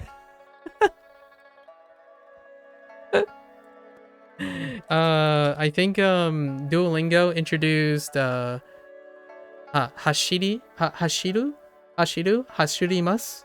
So hashirimasu, right? Hashirimasu, to run, right? And that's kind of the idea. And instead of spending the effort to fight it off, just revise those habits later on. Exactly. Exactly. And here's the thing, right? Those different methods aren't saying that one is better than the other. The idea is you offer as many ways as an expert, as I'm not an expert, by the way, as anyone who's a self-proclaimed expert, you offer them the most tools, and you are advising them on being able to pick the most effective way that meets their needs, is what I'm saying. And I get that comment all the time, like, oh yeah, I'm surprised you're still using Duolingo, and I'm surprised you're being... I'm not actually only using Duolingo, but Duolingo has inspired me to do a lot of things. So I love Indy's question a long time ago. This was like over 50 days ago. He asked me, so do you deliberately embrace bad habits in order to fix it later? My thought was, I'm developing habits now, whether they're bad or good, because they're convenient. And then because I understand they're convenient, I understand my habit formation well enough that I can use it later. A bad habit becomes constructive if it's used and altered in a way that's useful, because the habit is formed because it's convenient. So there's something interesting and useful about it. I'm naturally doing that for some reason, right? You don't establish a habit because it's non-functional. As in, like, you don't overeat because it's a bad thing. As in, what I mean is, the intent of overeating is because it makes you feel good, not because it's functionally not serviceable. It's not sustainable. That's when we get into hairy territory. Bad habits, in my opinion, are not sustainable. As in, if there's a habit that makes you feel bad every single time you do it, that is a bad habit. Do I have those habits? Not necessarily. I do have them, though. I have uncontrollable habits that I must cope with. And there are unchangeable habits. However, we're not talking about habits that are uncontrollable. We're talking about habits that we are choosing to do, right? Choosing to be aware of. So if you become aware of a habit and its establishment, you don't have the insecurity and fear that you can't change it later for your benefit. So I know that the scary habits, and this is not advice for the scary habits. There are habits to be fixed, like self-deprecation is a really real one. Mania and all that is incredibly dangerous. I just mean that sometimes. Wait, let me see. So basically, you become okay with a bad habit so that it makes it faster to reach a good enough level, then perfect the skill you're working on later versus talking an extended time of... Yes, preferably. For me, I prefer to do the things and see what happens. There's a chance that bad habit never becomes a bad habit. Like, you don't know. I don't know what the salient... So oftentimes, the amount of rumination that you're taking is too much for me. If there's a point that the rumination takes more time than doing the thing and seeing if the bad habit ever happens. So for example, for now, lots of people tell me what habits that are a problem for English speakers, and that's really great because now I'm aware of them. The natural thing to do is those things don't happen, right? They may never happen. I'm not really concerned about them, but I do become aware of them. So far, lots of the bad habits come from us presuming that the methods are the same, like whatever I've done, right? So there are very classical English things that happen, and instead they became my assets. Not only do I like things like aru, iru, contrast, not only do I like how te get overlaps a lot of times with ni, those things became the assets. Like, as in, I wouldn't know. And lots of times that becomes very disparaging and discouraging. So there's a time and place to be worried about bad habits down the line. However, if you're able to be confident enough to know that whatever happens at the end, you'll be able to make use of it, that gets you doing things, right? Gets you to doing things. And usually these types of advice are for people who are choosing to do things. The stuff that we might not be talking about, which is what you might be alluding to, is things that are outside your control. Uncontrolled things, like dementia. We'll just throw in some things that are very dementia, or I don't know, compulsive eating, right? Compulsive eating, things like that. And I agree with you. This probably doesn't track for these, but these are like very extreme circumstances. Not largely the habits that I'm talking about are like language learning. They're voluntary. They're often voluntary. And usually they don't hold a candle to things like dementia, worrying about money, like social pressures, constant social pressures, and those things can be incredible. Okay. And then on a related note, it might be interesting to talk about whether when speaking, you should try to use perfectly correct grammar only versus just saying as much as you can, but also being aware of it. Oh, that's interesting. The mistakes you're making. That's a very good point. By the way, depending on how much you know about machine learning, there's an interesting analogy if you want to hear it. Sure. I might have heard it before, but we'll see. Thanks, Hunter. So, that's a good point. I want to say the whole perfectly correct grammar thing.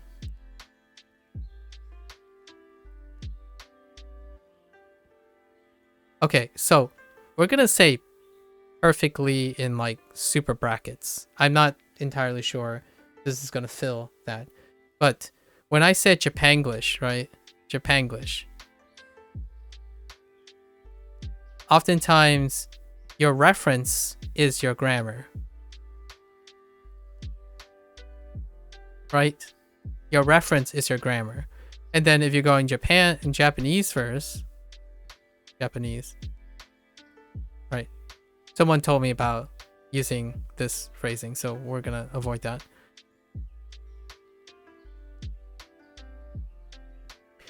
When I'm doing this, what's happening is you're also reinforcing grammar two ways, right? You're reinforcing grammar two ways.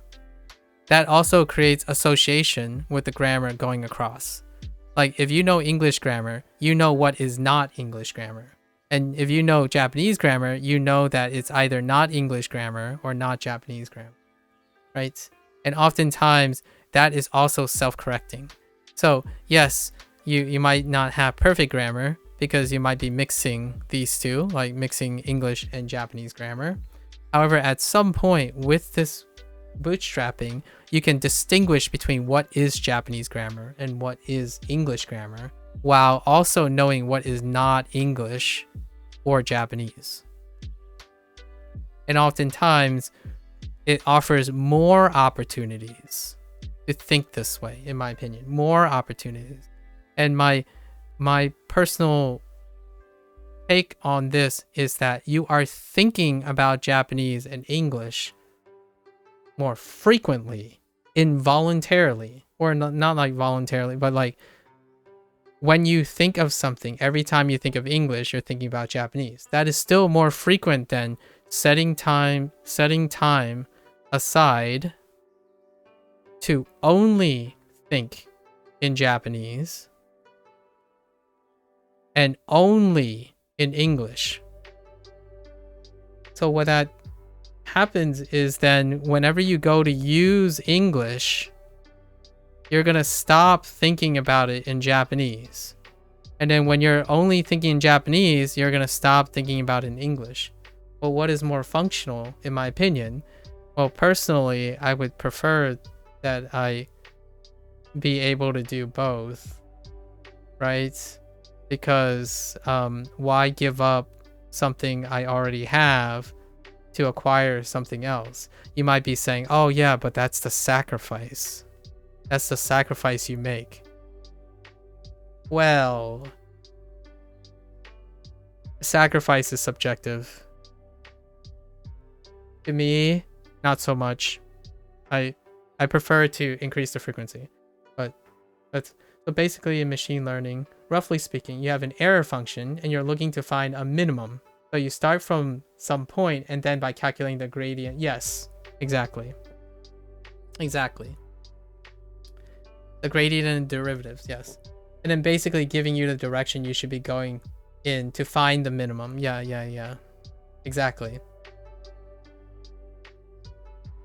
Exactly. Exactly. And also, I'm not saying... Also, I want to be clear. This is not a hack. This is not a hack. Like, what I mean by that is, you're not using this to substitute for something. You can combine them. I don't know, spend a month deliberately using English and Japanese together, if that's your native and target language. And then the next month, establish a new habit with Japanese only. And then take a break. Take a break for a month and use English only. What it is doing is, I'm also suggesting this is because usually it's all of the above. And what is the underlying theme in all of this? Problem solving.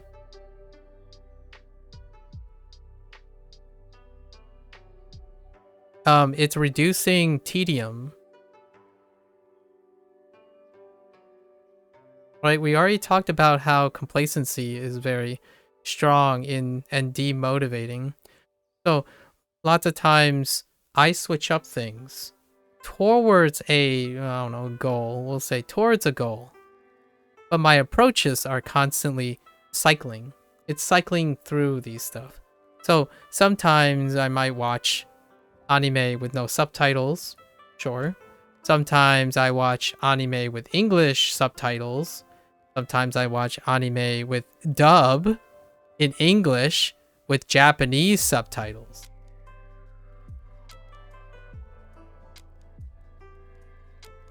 Rarely do I settle on one type of learning method for an extended amount of time. There are multiple ways of going about it. Either you spend it... Yeah. Okay, and so there are multiple ways of going about it. Either you spend a lot of time calculating this derivative as precisely as possible, thus making sure you're making the perfect step towards this minimum, but advancing slowly. Or you can calculate it roughly, allowing you to go towards the target less precisely, but while making larger steps. Yeah. So the analogy would be that rough calculation is bad habits, but advancing more rapidly. Yes. And here's another one. I don't know if this is a thing, but a lot of times when you start doing something, it looks like this in input energy. So have you ever done crystal structures before? Have you ever seen crystal structures? And since you're in computer science, you're probably familiar with crystal structures, using the mathematical bootstrapping model to fold protein, right? To fold protein. So lots of times when you fold a protein, say you have a native strand, right? It's the same as minimums. So instead of a minimum, it's minimum energy. So you're looking at minimum energy. Okay, your goal is to produce minimum energy. While it's in its unfolded state, it has many possibilities. Many possibilities, right? But if you start to just bend, as in seed, if you seed something by just doing, like for example, a wet lab did a partial crystal structure. Just do it. Just do it. It's not perfect. It's in like it. It's there. You observe it. What happens is it allows you to seed the structure, and what happens is you dramatically send it towards a particular configuration, right? Once you seed it, the start ends up becoming a lot more efficient as you're getting towards an answer. But the thing is, and this is what most people worry about, what if this is the wrong answer, right? Then you would have established a bad habit. However, you have established something that's informative. So in the amount of time you are trying to precisely do these steps, the delta t here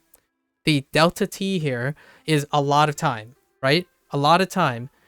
But if you seed it, you'll leap over this and come to an answer. The answer might not be the right answer, but this information is useful in changing this answer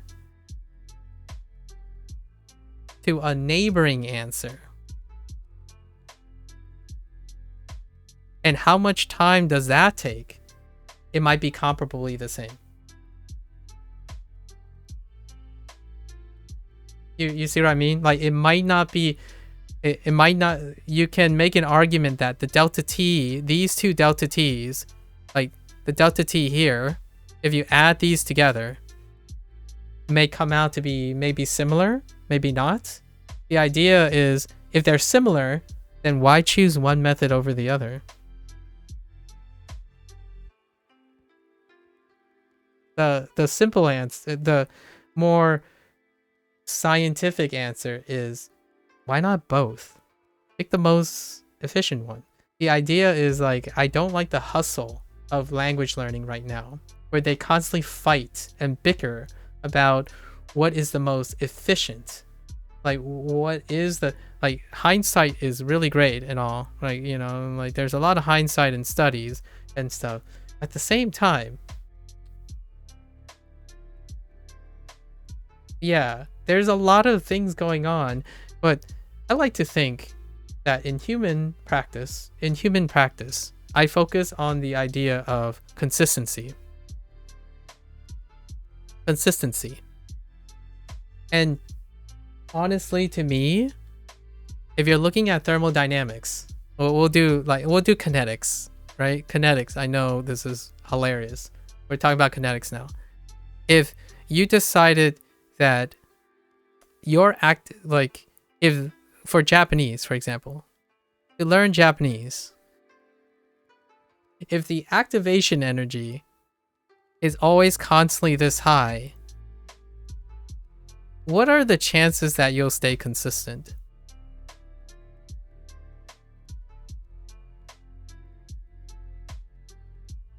Right? But your results might be fast. It's definitely going to be fast. But what is the fail rate? What is the fail rate of this? Versus, okay, so yeah, all right, this is the effort curve, right? This is the effort curve. Okay, yes, this is, you're not going to get there as fast. It's going to take a really long time to get to wherever you're looking for, right? But what is the fail rate of this? Is it less? In my experience, it's less. However, that's only anecdotal. It's less, like, I'm not a professional. I don't bootstrap through all of this. But generally speaking, when you're lowering the activation energy, which is what I call, this is motivation, basically. Motivation juice. If you lower the crutch in motivation, you can probably continue to do that. This is not a great example, but I often think about like catalytic energy, right? Catalytic energy, and then maintenance afterwards. First, you have to catalyze it.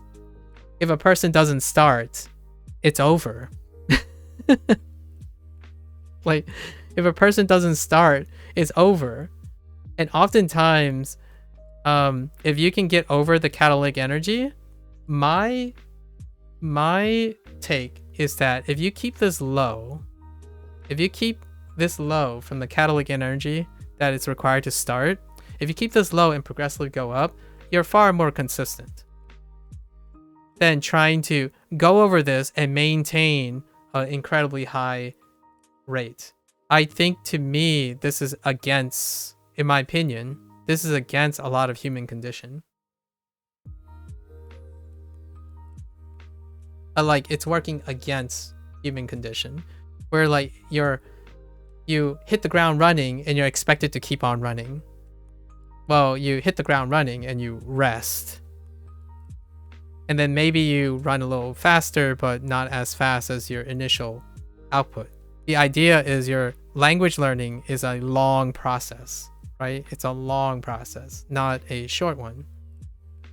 It can work for people who think of it as a short process, as in get her done. What is my favorite analogy, like real world analogy for this? Hirakana. So there's two schools of thought, right? Or your kana. Your kana, right? What do you do? Oh yeah, just hit it hard. Like, you can get it done in like 24 hours if you just go straight 24 hours. Like, all right, well, that's cool. So the catalytic energy, the catalysis, right, for the energy is bonkers high. It's like, okay, sure. So if you don't achieve this, you're gonna quit. You can try it. I mean, it's only 24 hours, right? My suggestion is it's a little bit of a mix of both, but a lot of people would say read and know what you know, and know what you don't. And the most important thing is the second part. Know what you don't. Because if you know what you don't, then you can find how to get to know it. As opposed to bootstrapping and constantly worrying about getting it right the first time. Or like right away and get her done. Get her done.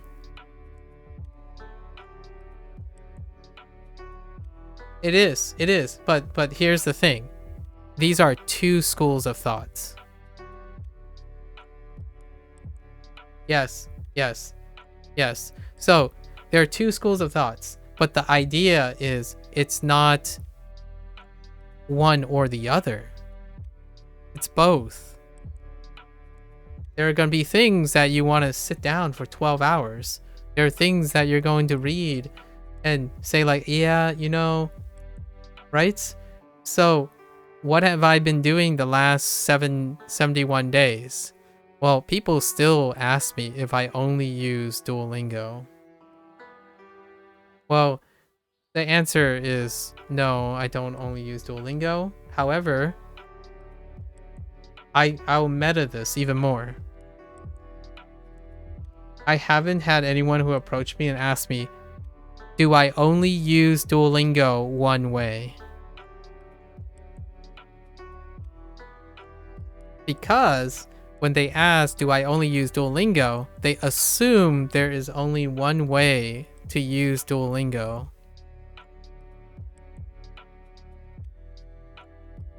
Only one way to use Duolingo. So they're not interested in asking me, how do I use Duolingo? Well, that would be an interesting question, wouldn't it? And I actually go over that. I try to go over it as much as I can. I swap up the way I use Duolingo all the time. If you watched a movie, right? Here's one that I love. I use this analogy quite a bit. When you watch a movie for the first time, what do you notice? What do you think about? Right? If you're the person that's asking me, do you only use Duolingo, and you only assume there's only one way to use Duolingo, you'll probably be also the first person that says, when you watch it a second time, you notice the same thing.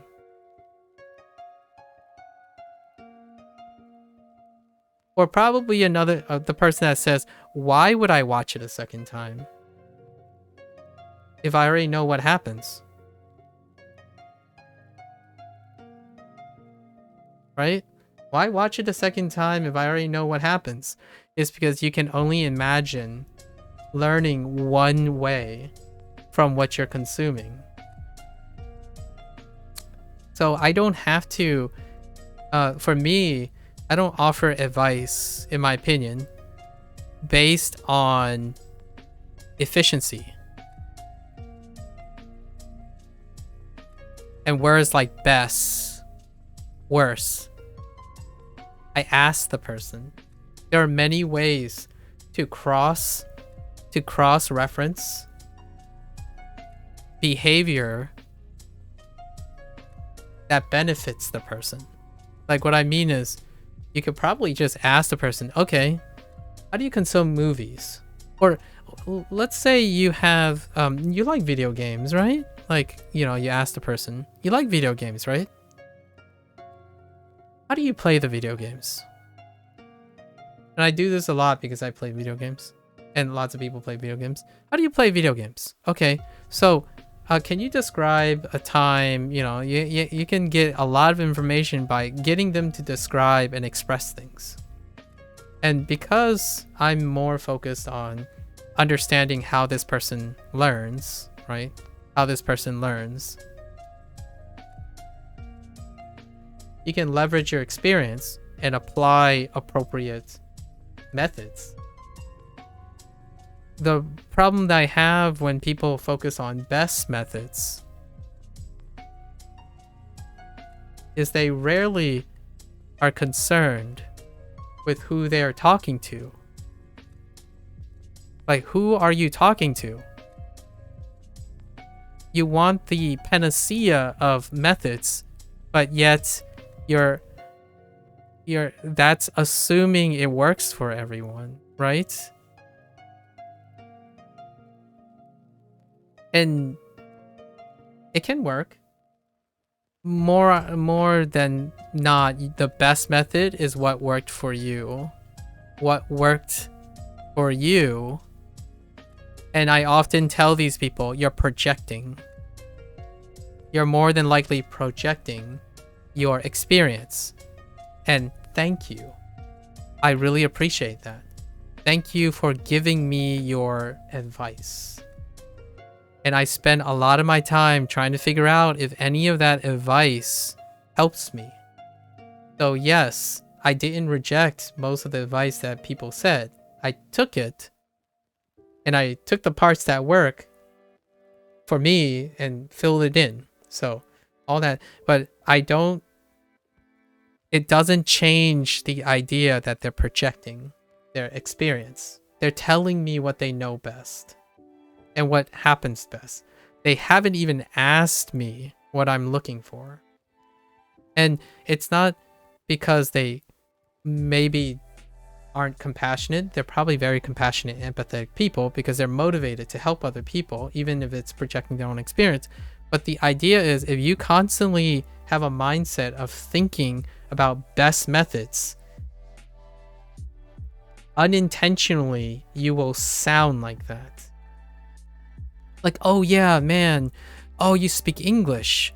Oh man, it's going to be weird when you start pronouncing the da, di, do, right? It's going to be weird. It's like, well, I guess. It's like, I'll keep that in mind. Thanks. I'll keep it in mind.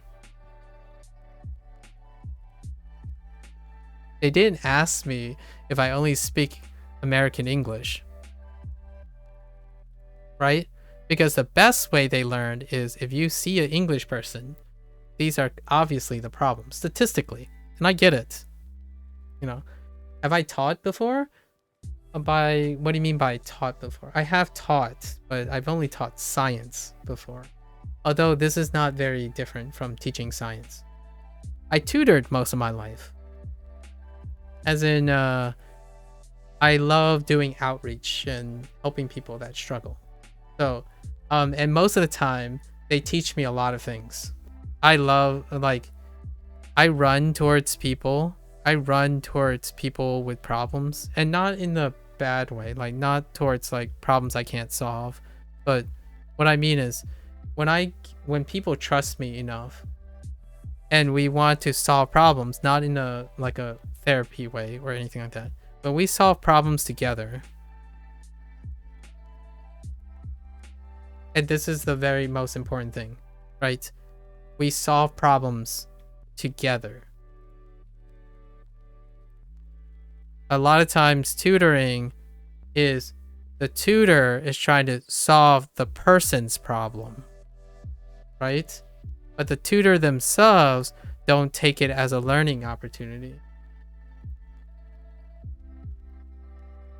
What happens when the tutor fails?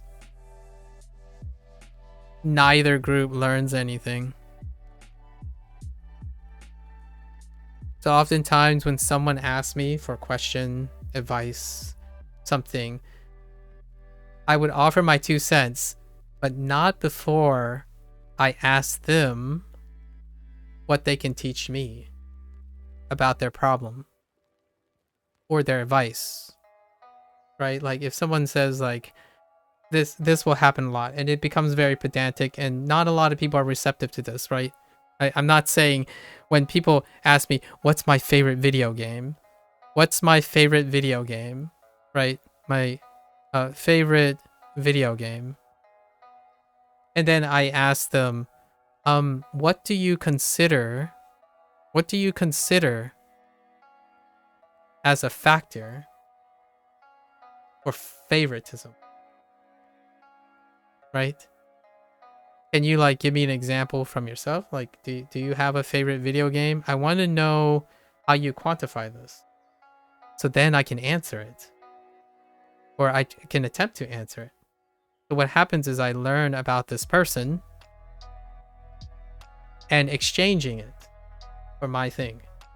So over time, if I do this constantly or consistently, I don't have a best method, is what most people say.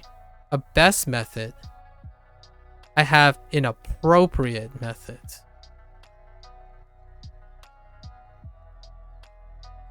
So all those students that struggle, if there aren't any struggle students, to me it means I have successfully applied enough appropriate methods to reach a bottom line. However, now with that bottom line, anyone who's at the bottom line offers a learning opportunity for me to raise that bottom line. Like to raise the bottom line. So how does Duolingo work and factor into this? Well, I know where the bottom line is. At least I'm pretty sure I know where the bottom line is in 71. After 71 days. Usually we're talking about like 500 hours now, right? So my goal is, how do I raise that bottom line? Because my bottom line is only as lazy as I am. So like what I mean is, if Duolingo is not doing it, then I can do it. I clearly know now what Duolingo doesn't do. So whenever someone challenges me for doing Duolingo, to me, it's an opportunity to raise my bottom line. So much like science, your the strength of your data, the strength of your defense, right? Your thesis defense is how long you spent considering your opposing factors, the people who challenge you. So I often romantically say, what does the PhD mean? What does it stand for? It stands for critical thinking. And critical thinking is not confirmation bias. It's not confirmation bias. It's not dogma. Yeah, dogma is a big one. That's a gray area. Dogma, right? If you don't, dogma does not require critical thinking. Testing and experimenting and not having comprehensive answers. Not having comprehensive answers requires critical thinking. So, yes, maybe other experts have solved the mystery of how to get people to learn, right? Let's just say that's how it works. They solved the mystery of how to get people to learn. Let's just accept that. For example, you have a lot of challengers. People come to me and say, like, this is the best way to learn. All right. Is that objective? It's like, well, yes, it's the statistically objective way of learning, because that's what experts do. Okay. All right. I see that you're telling me you're objective. So let me propose a counter argument. If this is the objective truth of learning, then why is there spuriousness in the language learning community? So what I mean by that is, if you are objective, you can probably settle on the idea that there's discourse in learning methods.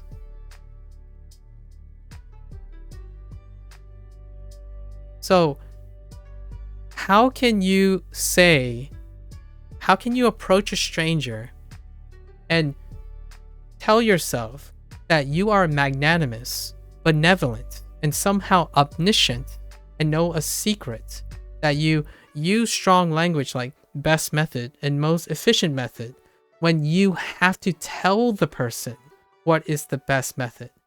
Generally, when something is objectively fact, it's dogmatic. And dogmatic tends to mean there's a lack of discourse. Like, most people will agree. So the paradox in this is, when someone says they have to elevate their position by saying, oh yeah, most experts and most like YouTubers and content influencers suggest this, I'm like, why do you need to say that? If it's so obvious and dogmatic, why do you need to say that to me? It generally means there's discourse. And discourse is something that, if you work in the science field, this stuff will make you depressed. Well, okay, I won't say it like that. It is very likely to make you depressed. As in, I can't tell you how uncertain the most uncertain part of my life ever was working in science. Because the moment you ask yourself, okay, I'm going to publish this. Okay, we're going to publish this. But millions of people who can possibly know anything can poke a hole into my publication. So now when we take that and gravitate towards polyglots or enthusiastic people and go around peddling like, oh yeah, you know, everyone agrees with me. It's like, well, that's not true, obviously, because we wouldn't be having this discussion. It's a paradox. We wouldn't be having this discussion if you need to convince me it's the best learning method. So stop using best learning method and stop peddling it like it's objectively true. It's a great method. It is an effective method. It is an effective method.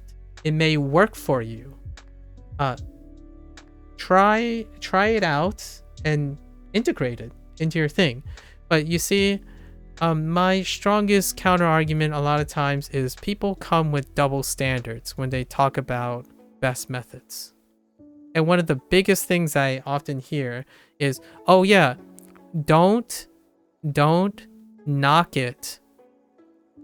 Don't knock it until you try it, right? Like, oh yeah, I know the best method. Don't knock it until you try it. Like, how do you know I didn't? Right? It is arrogance, in my opinion, like this, that gets you to what my classic phrase is, come with a leap of logic. And that leap of logic leads to a double standard. Like, here are my best methods. Here, what's inferred is, here are my best methods that you aren't using. Or, here's my methods based on all my assumptions. What are the assumptions? I see you using Duolingo. Obviously, you haven't used Anki. Obviously, you haven't used any other methods. That's the first thing. So, it's a telltale sign when someone asks you, are you only using Duolingo? Like this phrase, I can't really express how much language tells a person who focuses on communication. Like when someone asks you, are you only using Duolingo? As opposed to, what are you using? What are you using to learn Japanese? Now let's just think about these two phrases. What kind of person am I talking to when someone approaches me with this and someone approaches me with this? And I'm going to tell you now, 99.9% of my interactions, they start with this question over this question. There hasn't been anyone who ever asked me an open-ended question. Like, what are you doing to learn Japanese? The assumption is that I only use Duolingo or not, right? That's the assumption. So lots of times when you think of the best method, how does this relate to all the best methods? It's often thinking about singular methods or singular workflows. And oftentimes my answer is, why not both? I mean, I get it. You'll probably lose some time if you're trying both, but man, I'll do this for 1 month. Sure. Extract the strengths and weaknesses of that, and I'll do this for 1 month. Sure. Why not? Right? If I really wanted to. But the idea is, I look for better and I improve on my model. So much like this thing, the protein folding thing again. If my goal is down here, which I don't know what this looks like, by the way. I don't know what it looks like because I'm not concerned with it. I don't know what that looks like. It could be fluency. It could be some of the best friends I've ever made. Some of the best acquaintances and colleagues I've ever made. I'm not concerned with this. What happens is I'm always working towards changing my approach. Like, the approach itself is dynamic, right? It's not static. I think lots of people who only focus on the goal think of best like that. What if the person they are speaking to is worried about the end result? My favorite technique, at least me as a friend, not as a professional, but as a friend, I would move. So let's just say the finish line is here, right? They're worried about the finish line, right? And they're starting here, right? This is their position. I would move the goalpost closer to them. I would make a mini goalpost here. I might even add even more here, here, and here. And one day they'll reach this goal.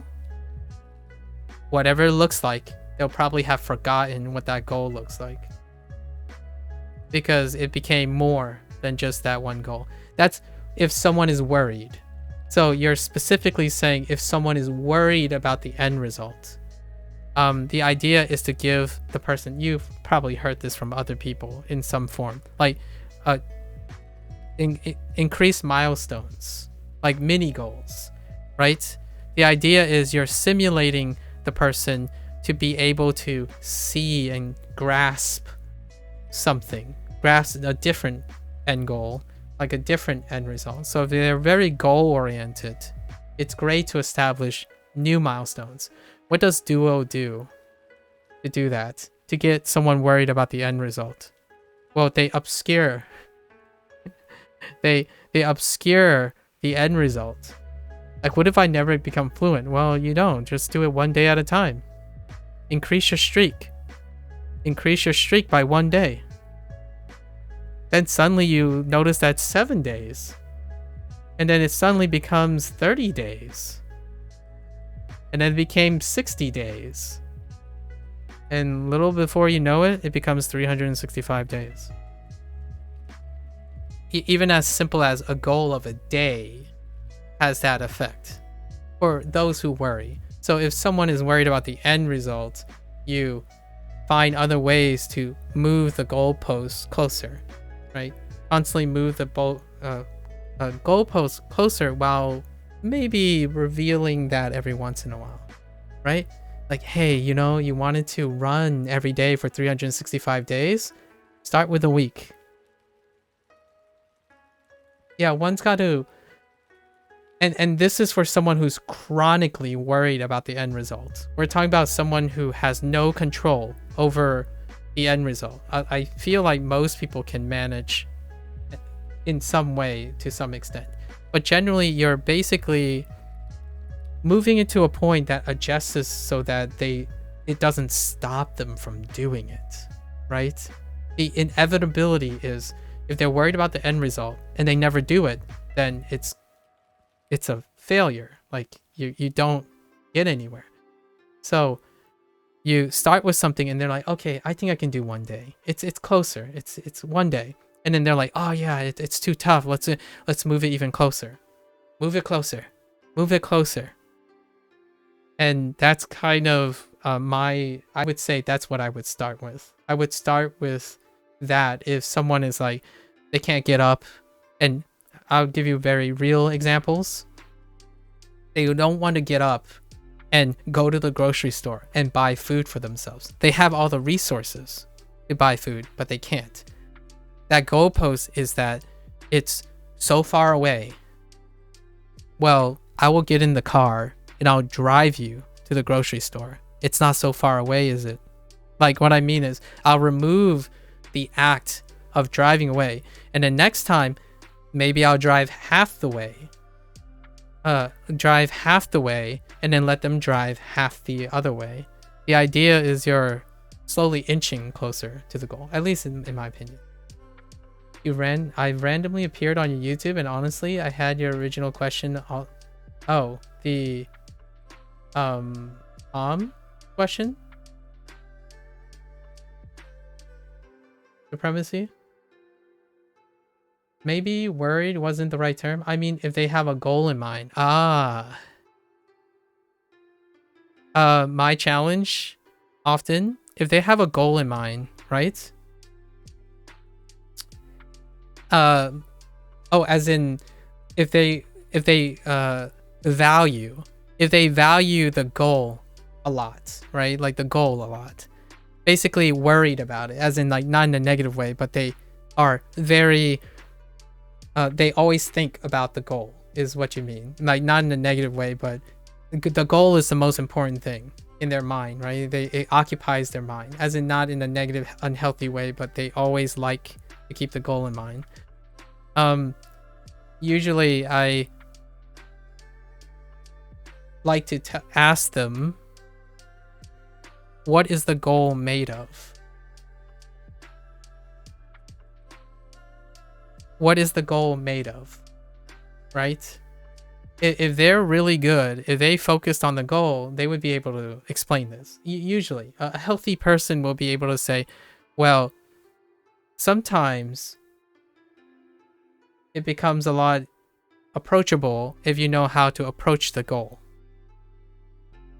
And that's where people seek like best methods. Right? Best methods.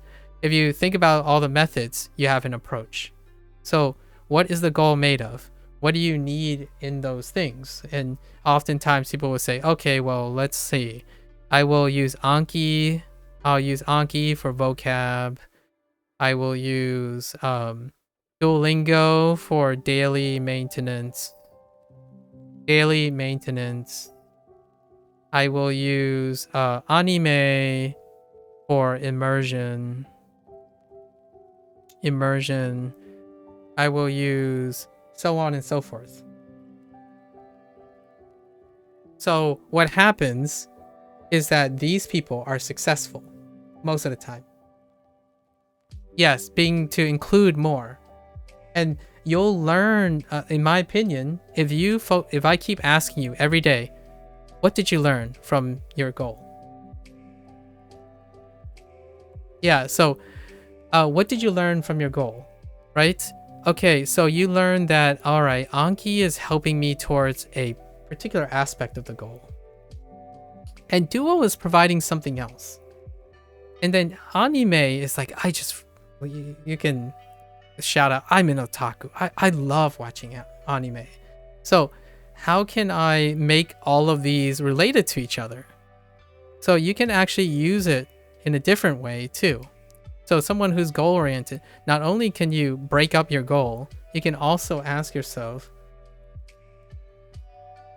can you make, which by the way, Duolingo tries to do this, which I like. I'm not sure of I haven't used other tools, but Duolingo is like, yo, you know what? People love anime. They're so good. Well, why don't we add anime phrases into our thing? What does Duolingo do? They remove something else you could have done. So for me, I already talk about anime when I talk about Duolingo. I love English. So I'm gonna talk about English when I'm using Duolingo. Yes, I'm not learning Japanese, but I'm most certainly learning more English. It enriches my thing. So my progress in my English, if it improves, I don't know if it's improving or not. I actually sound like more Japanese, by the way. Sometimes I say things like, oh yeah, that's pretty interesting, isn't it? Huh. The day of rest. Today is my day of rest, by the way. So what happens is I do other things to remind myself, right? And if you're focused on your goal, you can break up your goal and see if any of this fills your goal. And that's probably how I would make it more manageable.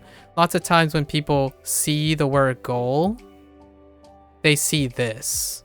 If you're goal oriented, you see this. And then what you see is this.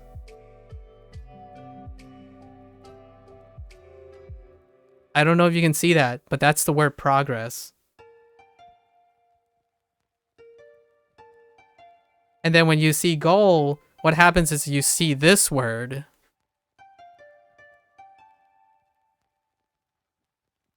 Right? So it's very unmanageable. So what I typically offer is we probably sit down and say, let's look at your goals. Let's break them up. Okay, well now you have all these sections, right? Let's go find something. Let's go find other things. How do you address these things? Right? These things, sometimes, I have a really bad example. I'm gonna give you one bad, like not so a sussy example of this. This is how live service models work. by the way. And it works very well, but it's not the greatest example. You know how like microtransactions. This works in the business field all the time. So, is it easier to make 30 $1 exchanges or spend $30 at once? Well, if the business owner's goal is to make $30, it's usually this, not this. It's a bigger perceived activation energy when it's all at once. What is the all at once approach? Immersion. If you can do that, do it.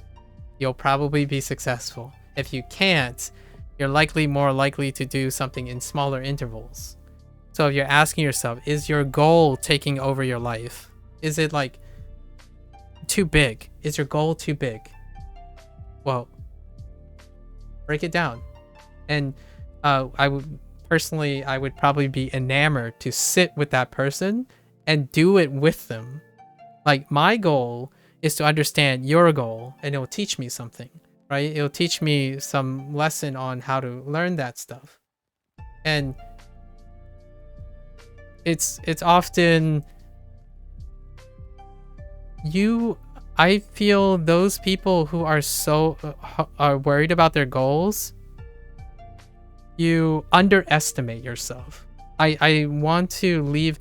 I digress for a very long time, so we're gonna wrap this up a little bit. But I know this is gonna sound cheesy. This sounds very cheesy. Well, sorry guys for the cheese. Cheese is incoming. I like to end on a more positive spin. I think those who are incredibly goal-oriented, they dream so big that because of the way they dream so big, like you want big things, I think it causes insecurity and underestimates how competent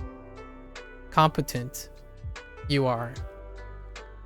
So what I mean by that is competence gets built during the process. A lot of times you can't see it by looking at the goal. It's very difficult for a human being to look at a goal. What's the goal look like? A YouTuber. Your favorite 10-year success story on YouTube. It's very difficult to see how it happens. You see what you want, right? But you are underselling yourself. Competence is built during the process most of the time. Things get easier, they get harder, they get easier again. How's that cheesy? Because I sound like a motivational coach. Motivational coach. And this, I'm not going to tell you, I'm trying not to sound cheesy, is basically it. I'm not going to tell you that in the end, you would fail your goal. And here's the flip thing. Here's the message. I don't think I've ever went out to achieve a goal and I succeeded. Because I think about the process. When you go to reach a goal and you start doing things, you keep on doing things. You keep on doing things. You keep on doing things.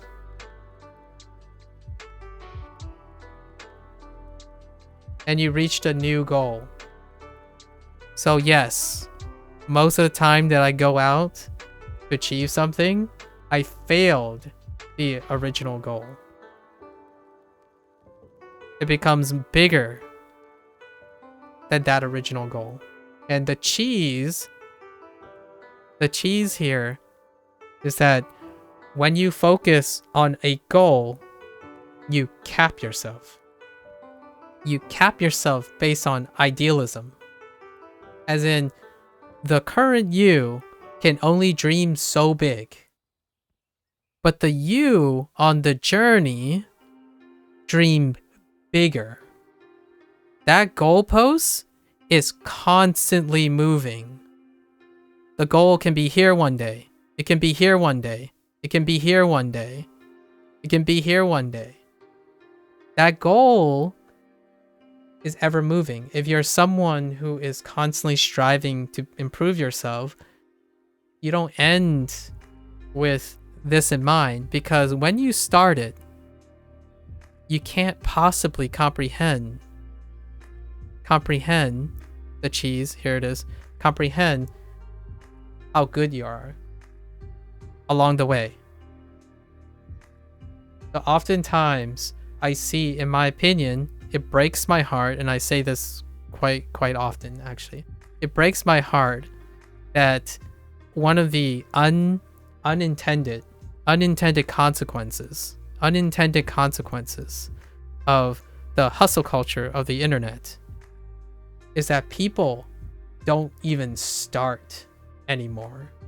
They convince themselves to stop before they even start. I get that there are a lot of best methods. I get there are a lot of people hoping to help, right? Lots of experts, lots of XP.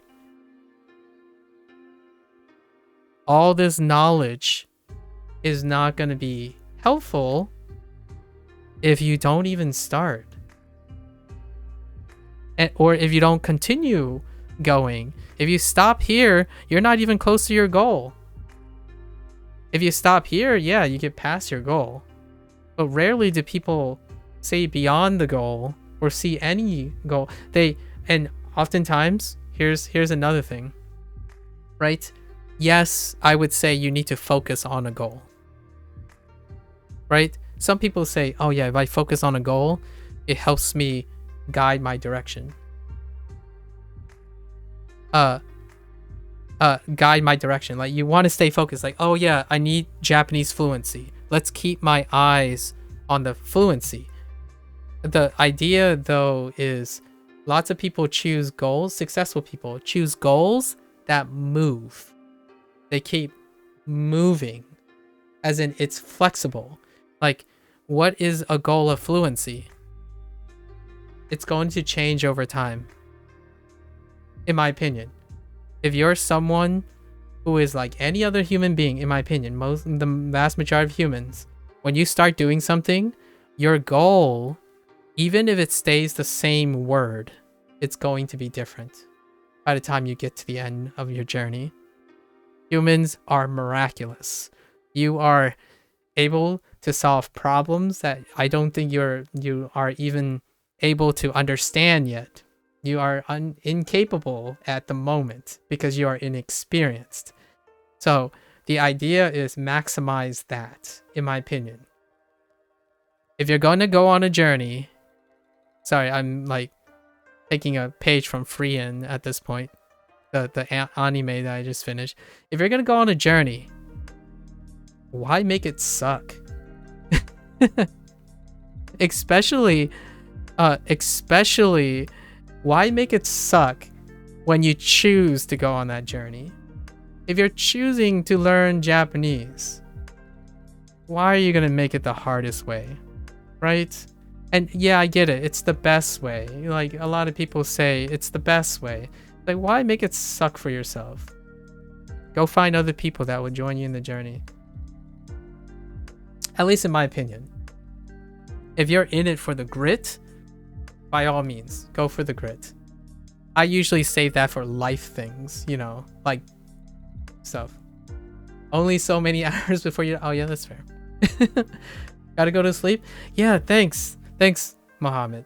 I think we're gonna wrap this up, for the most part. One of the most important points MAKU brings up is that finding ways to stay motivated usually overlooked when discussing the best method. Yeah, exactly. Exactly. If you are happy, I think if you are happy and you are motivated, I would say keep spending that. That's your currency. Motivation is a currency, in my opinion. If you are motivated, that means you have lots of money. And I don't mean like literal money. You have motivation is currency. If you have a lot of it, spend it looking for the best method. Right? Right? So spend some of that motivation you have, make it hard for yourself, for sure. As in, like, go for the most efficient things. But if you don't have currency, as in you spent it all, right? You've allocated your stretched thin, step back, in my opinion, step back and get some of that currency back. You have to liberate from, you know, maybe free up some currency or make more currency. And for me, I do the make more currency approach. Duolingo is ineffective a lot of times. There are a lot of things it's ineffective at, right? So I'm spending a lot. Even though Duolingo is providing some of that currency, like motivation, right? I'm still spending currency, like spending time, right? Time is a currency. Time chips away at motivation. I'm doing other things, talking to people, going on Tofuku, and then I'm liberating some of the currency that I'm spending on Duolingo, and I'm distributing it here. Meanwhile, most of the stuff that I encourage people to do is to increase motivation. When you're feeling good, when you're feeling less apprehensive, when you're not worried about what will I be like in 5 years, you're going to liberate or generate more available currency, like motivation. And then you can redistribute that back into Duolingo, Tofuku, Anki, and whatnot. So it's been day 71. I have this chat all the time, by the way, guys. It's Mohammed mentioned something like I'm really well spoken in verbalizing this. It's largely because this is probably like the 100th time I've talked about these things in a different context. I usually talk about this in video games all the time. Right? So what I'm doing is I'm investing forward. All the time and effort, I'm making sure it stays with me. And one of the things that people always talk about is, oh yeah, but that's not important. Like, oh man, you know, I got this degree in math, but now I'm just dumping it because I want to be a computer science major, right? I'm like, wait, but can you take math and add it to computer science? Do you have to dump math away? Like, well, no, but man, I don't want to think about that stuff anymore. So that person ends up spending more energy trying to separate themselves from math. Like, okay, well, eventually they're gonna forget it. So not only do they spend energy to forget, in my opinion, they also lost investment. And I understand not everyone's very creative, right? You don't have to be creative about these things. But what am I changing Duolingo into? Well, it's not about just learning a language with Duolingo now. I'm doing this. I want to tell people like you, Tom, very excellent question, and Supremacy, and maybe Hunter and anyone else who's like really late now. Learn how to invest, in my opinion. And what I mean by learn how to invest is ask yourself, what is your threshold? What can you juggle? What can you do? What do your goals look like? And then budget. budget a little. I know how this sounds, but this is also how businesses work. Sorry. Like, usually, like, the psychology behind, like, microtransactions and, like, live service models, game design, lots of things that deal with business often are extensions of what I'm describing. So it might seem like I'm using that analogy, but I a lot, because the analogy is very tangible. It's a lot more resonating when you think of motivation as a currency, or your well-being as a currency in general. So I talk about this net positive lifestyle a lot of times. If you can get to a net positive, any amount above a net zero is currency you can invest into another skill. And that skill can give you returns, right? Any skill you discard and choose to discard is a net loss. So many people are more focused on maintaining zero, as in people who cope are maintaining zero. And then so many times when they go and try to acquire a new skill, they dip into net negative. As in, you're spending currency you don't have. As in, you don't have the motivation already. So you're looking for something to compensate for it. Is what I feel is the first question you need to, or people should be encouraged to ask themselves. Are you looking for a tool because you're already starting at a deficit, and that tool is going to get you back to zero? So that means, what does that mean to me? When you're already starting at a net negative, you're going to find a tool that pushes you way back to zero. The downside of this approach is any bumps along the road is going to be a problem. It's going to be a problem. Like, oh no, like anything will drop you below a threshold and you'll have to address it. So anytime a new problem comes up, you're going to be worried about it. For me, my operating thing is, if I'm at zero now, right? My bottom line is zero. You know, like, this is where you're like, yeah, I'm good. This is my bottom line. When I go and do something,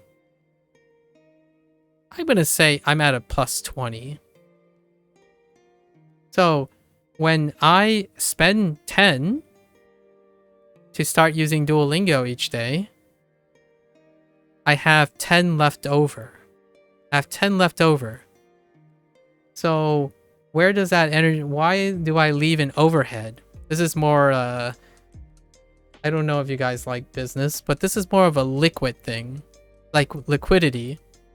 Basically, if something wets the bed, like if this investment sucks and I need to like recover from it, do I have anything to pay out, right? Like I'm not investing something I don't have.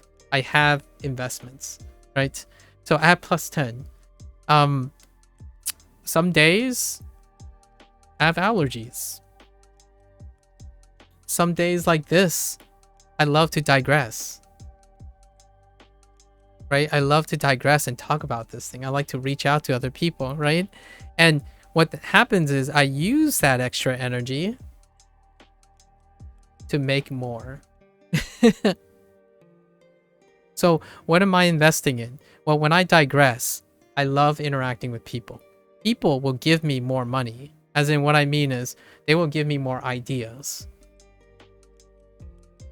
They help me get more energy, right?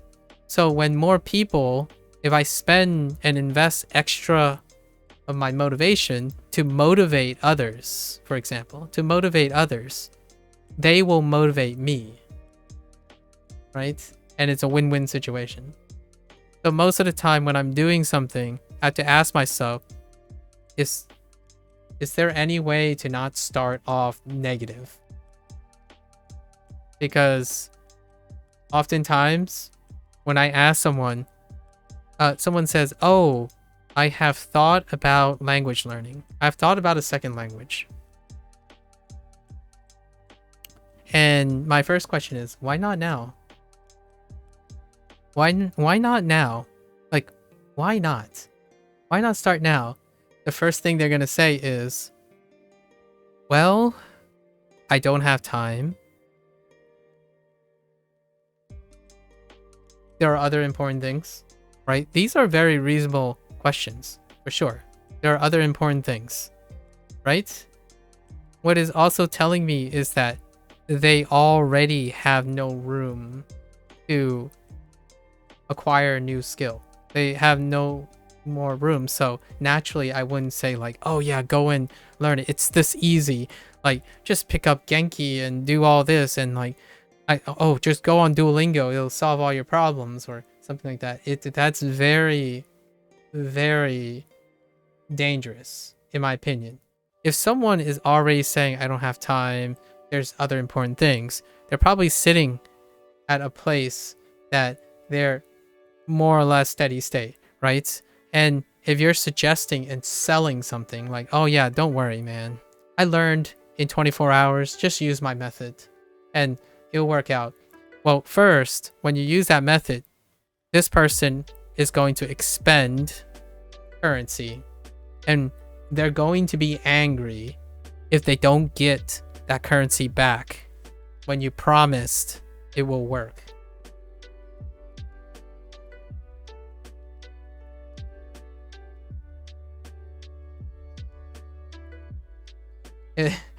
Thanks for the stream, perfect rap. If someone says they only have 10 to spend, I think you would be doing them a disservice telling them Duolingo is the best place to put their funds. Yep. That's it. For their purpose. For their purpose. Obviously, my purpose using Duolingo is very different. I'm getting a lot more return on my goals, and I don't think people have asked me what my goals is outside Duolingo. Some people did, I guess. Yeah. But yes, use what you can spend, I suppose. All right, that's a good wrap. I don't know what I'm gonna call this section, but I gotta finish this lesson and then. Oh, I gotta finish the next 4 or 5 lessons, which I'm gonna do. All right. Thanks for chatting, Tom. Good chat. Good chat. All right.